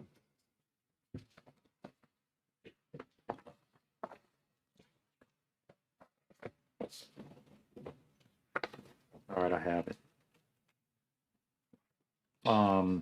Okay, a resolution of the East Baton Rouge Parish School Board approving Stupp Brothers, Inc., DBA Stupp Corporation's continued participation in Louisiana Industrial Tax Exemption Program, whereas Stupp Brothers, Inc., DBA Stupp Corporation, hereinafter refers to as Stupp, is a multi-state privately owned pipe manufacturing company that has operated in North Baton Rouge since 1952, over 69 years, whereas in 2019, Stupp performed a multi-state site location analysis for a project that included a $22 million investment in the creation of over 128 new jobs, whereas the Louisiana Industrial Property Tax Exemption was offered as an incentive to Stupp by the Louisiana Department of Economic Development to attract the project to its facility in North Baton Rouge, whereas Stupp entered into an ITEP contract number 201-90057, along with the attached Exhibit A that included specific job creation, payroll, and capital expenditure performance requirements. Whereas the East Baton Rouge Parish School Board passed Resolution 201-90057, recommending approval for Stupp ITEP application number 201-90057, whereas Stupp selected its North Baton Rouge facility for the $22 million project investment and the addition of the 128 new jobs, whereas Stupp has invested over $22 million on the expansion of its facility in North Baton Rouge and did initially create more than the required 128 new jobs, whereas STUP's project investment occurred over multiple years, resulting in two-phased ITEP applications, application 201-90057-A and 201-90057-B, both of which are awaiting review for the Louisiana Board of Commerce and Industry. Whereas the market changes resulting from the COVID-19 pandemic, national and global oil and gas market fluctuations, new domestic oil and gas production policies, and the cancellation of major domestic pipeline projects significantly impaired STUP's business operations. Whereas even though STUP initially succeeded all ITEP investment jobs and payroll performance obligation, the issues listed above were such that STUP had to lay off employees, whereas STUP is currently operating in a limited capacity while attempting to navigate through these difficult times, whereas STUP spent the $22 million investment but is currently unable to satisfy its ITEP contract new job and payroll requirements, whereas STUP is seeking support from all state and local governing authorities by requesting that STUP be allowed to obtain and maintain ITEP contracts related to the expansion project for their initial 5-year terms, and no action be taken with respect to noncompliance occurring during the initial 5-year term of its ITEP contracts. Therefore, be it resolved, upon the consideration of the foregoing and the public discussion held on this day, the East Baton Rouge Parish School Board requests the following. 1, Louisiana Department of Economic Development supports STUP's effort to attain and maintain ITEP contract 201-90057 and all associated phased applications related to ITEP contract 201-90057 during the initial 5-year term of its ITEP contracts. 2, the Louisiana Board of Commerce and Industry supports STUP's effort to obtain and maintain ITEP property tax exemptions related to ITEP contract 201-90057 and all associated phased applications related to ITEP contract 201-90057 during the initial 5-year term of its ITEP contracts. 3, the Louisiana Board of Commerce and Industry take no action regarding the renewal of STUP's ITEP contract 201-90057 and all associated phased applications related to ITEP's contract 201-90057 without first receiving a written recommendation from the East Baton Rouge Parish School Board. And be it further resolved, upon consideration of the foregoing and public discussion held this day in the East Baton Rouge Parish School Board approves the following. 1, continuance of industrial tax exemption contract 201-90057 and approval of all associated phased applications. And number 2, no action be taken related to STUP's inability to comply during the initial 5-year term ITEP contract 201-90057 and all associated phased applications related to ITEP contract 201-90057 with required annual jobs and required annual payroll. I'll read the motion so that we make sure we understand the motion on the table before we go to the public. The motion is to approve a resolution providing written notice to the Board of Commerce and Industry outlining the East Baton Rouge Parish School Board's recommendation regarding STUP Brothers Incorporated doing business as STUP Corporations, noncompliance with the Industrial Tax Exemption Program contract, to take no action regarding the noncompliance. So Baloo moved and Gode seconded. That's correct. So that's where we are. Okay. All right. So sorry about that little mix up there. It's my fault. Vice President Collins. I think you pressed. Oh, you passed. Okay. I'm sorry. Seeing no other comments or questions from the board, we go to the audience on the ITEP for STUP Brothers. Any comments from the audience?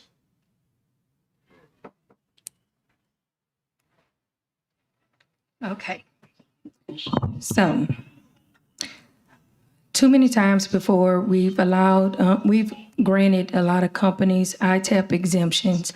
And as a result of that, we're now having reduction in force letters being sent out to staff in our school system, which is going to cause a problem to the question that Ms. Dyson asked at the Committee of the Whole. We will not have staff, enough staff to keep our children educated by the end of this school year, and we definitely won't have enough staff to start at the beginning of the school year. When we allow companies such as Stubb Corporation to be in non-compliance as it relates to our school system with ITEP, you know who suffer for it? The children. I would say the staff too, because then they can't pay their bills. And when you have staff members that can't pay their bills and have to come to work to educate children, they not happy, and the children end up not being happy as well. That's something that we have to look at, because our school system, we have debt that we have to pay too. We enter into many, many contracts every single day. And the only way that we have money to be able to pay those contracts is because parents like me trust the school board members to make great decisions to be able to allow our children to enter into the brick and mortar building. But we also know that our school system don't run off of air and love alone. It runs off of money. And unfortunately, Stubb Corporation is not paying their fair share. And they're not the only ones. I could talk about ExxonMobil too, but they're not the ones that's on the agenda tonight. Because I definitely want that $100 million that ExxonMobil owed us. I think it was more than that. But I'm trying to be nice tonight by talking directly about Stubb Corporation.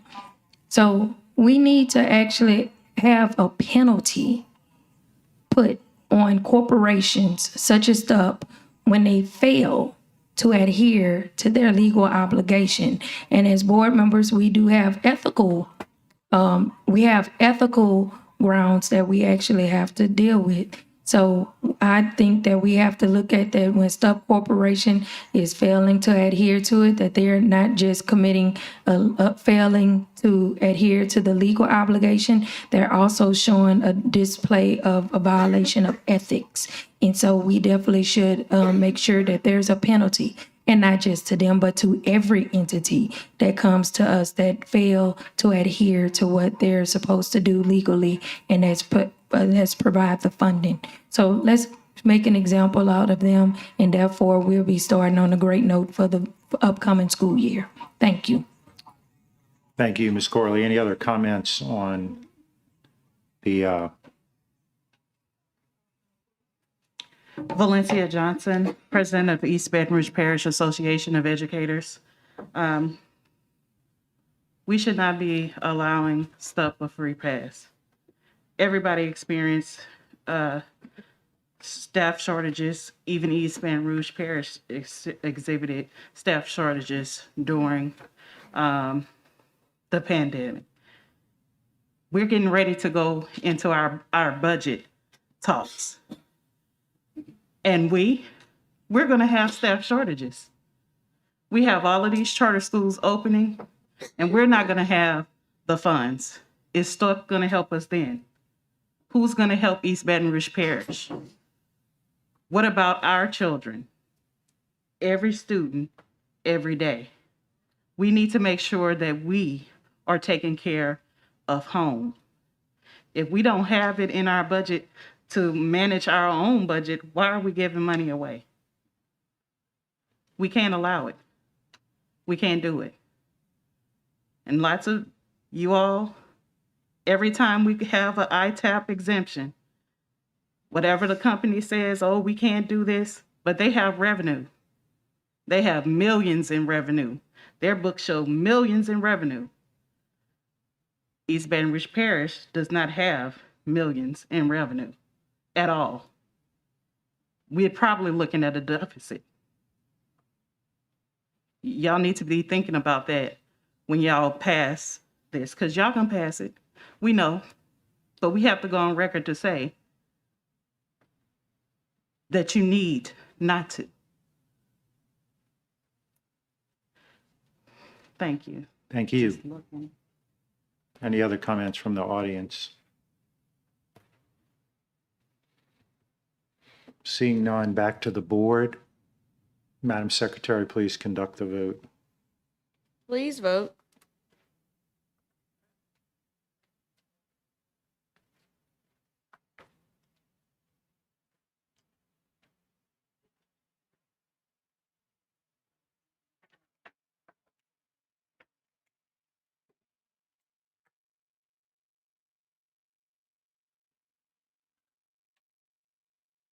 The motion carries.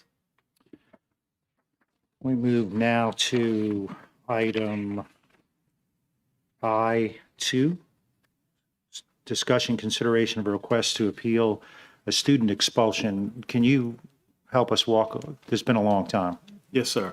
So this is the first step. Essentially, what will happen here is if the board offers a motion and a second to hear this matter, it will be heard in full at the next meeting of the board. So tonight, the first thing you do, President Tapman, is you'll ask the board if they've had the opportunity to review the expulsion record.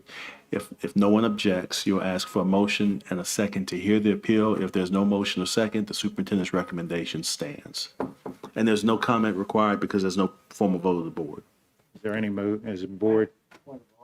So we don't vote, it's just a motion and a second? That's it. Yes, sir, Mr. Goday. It's only a motion and a second, and that would be to hear the full matter at the next regular meeting of the board.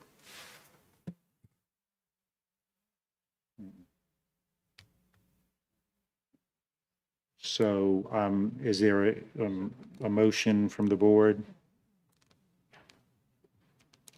Seeing and hearing no motion, we just move to the next item. Okay, superintendent's recommendation stands and we move to the next item. Thank you, Mr. Shamlin. We move now to item J1. Was there a legal purpose for the big population changes to School Board District 1 in Plan 22?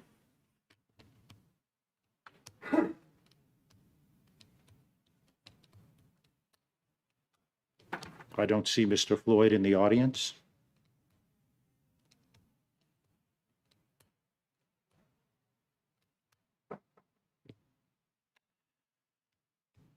Our presenter's not here, so I move to the next item. K1, announcement of meetings. Oversight Committee meeting will be held on May 2nd at 5 p.m. at the central office. Some or all board members may attend. Public hearing, redistricting to be held May 5th, 2022 at 5 p.m. at the central office boardroom. I'm gonna let you do it. Special meeting, approval, adoption of redistricting plan to be held May 5th, 2022, immediately following the public hearing at the central office boardroom. Committee of the whole meeting is to be held on May 5th, 2022, immediately following the special meeting at the central office boardroom. Regular meeting to be held on May 19th, 2022 at 5 p.m. at the central office boardroom. And Vice President Collins, you have something. And as always, every year, the amazing Forest Heights Academy of Excellence presents their annual theatrical affair. And I am super excited about this one. The Wiz is the soulful version of the Wizard of Oz. And so ease on down the road and all of that amazing is beautiful. So mark your calendar, May 12th, which is a Thursday at 6:30 and not a board meeting Thursday. Because sometimes there's a schedule conflict. And then Forest Heights always does such amazing plays. And so we can jam and boogie on this one. So The Wiz, Forest Heights Academy, they're doing it in Glen Oaks High Auditorium. Thank you. Thank you. Mr. Goday moves, we adjourn. It's my 33rd wedding anniversary. Oh.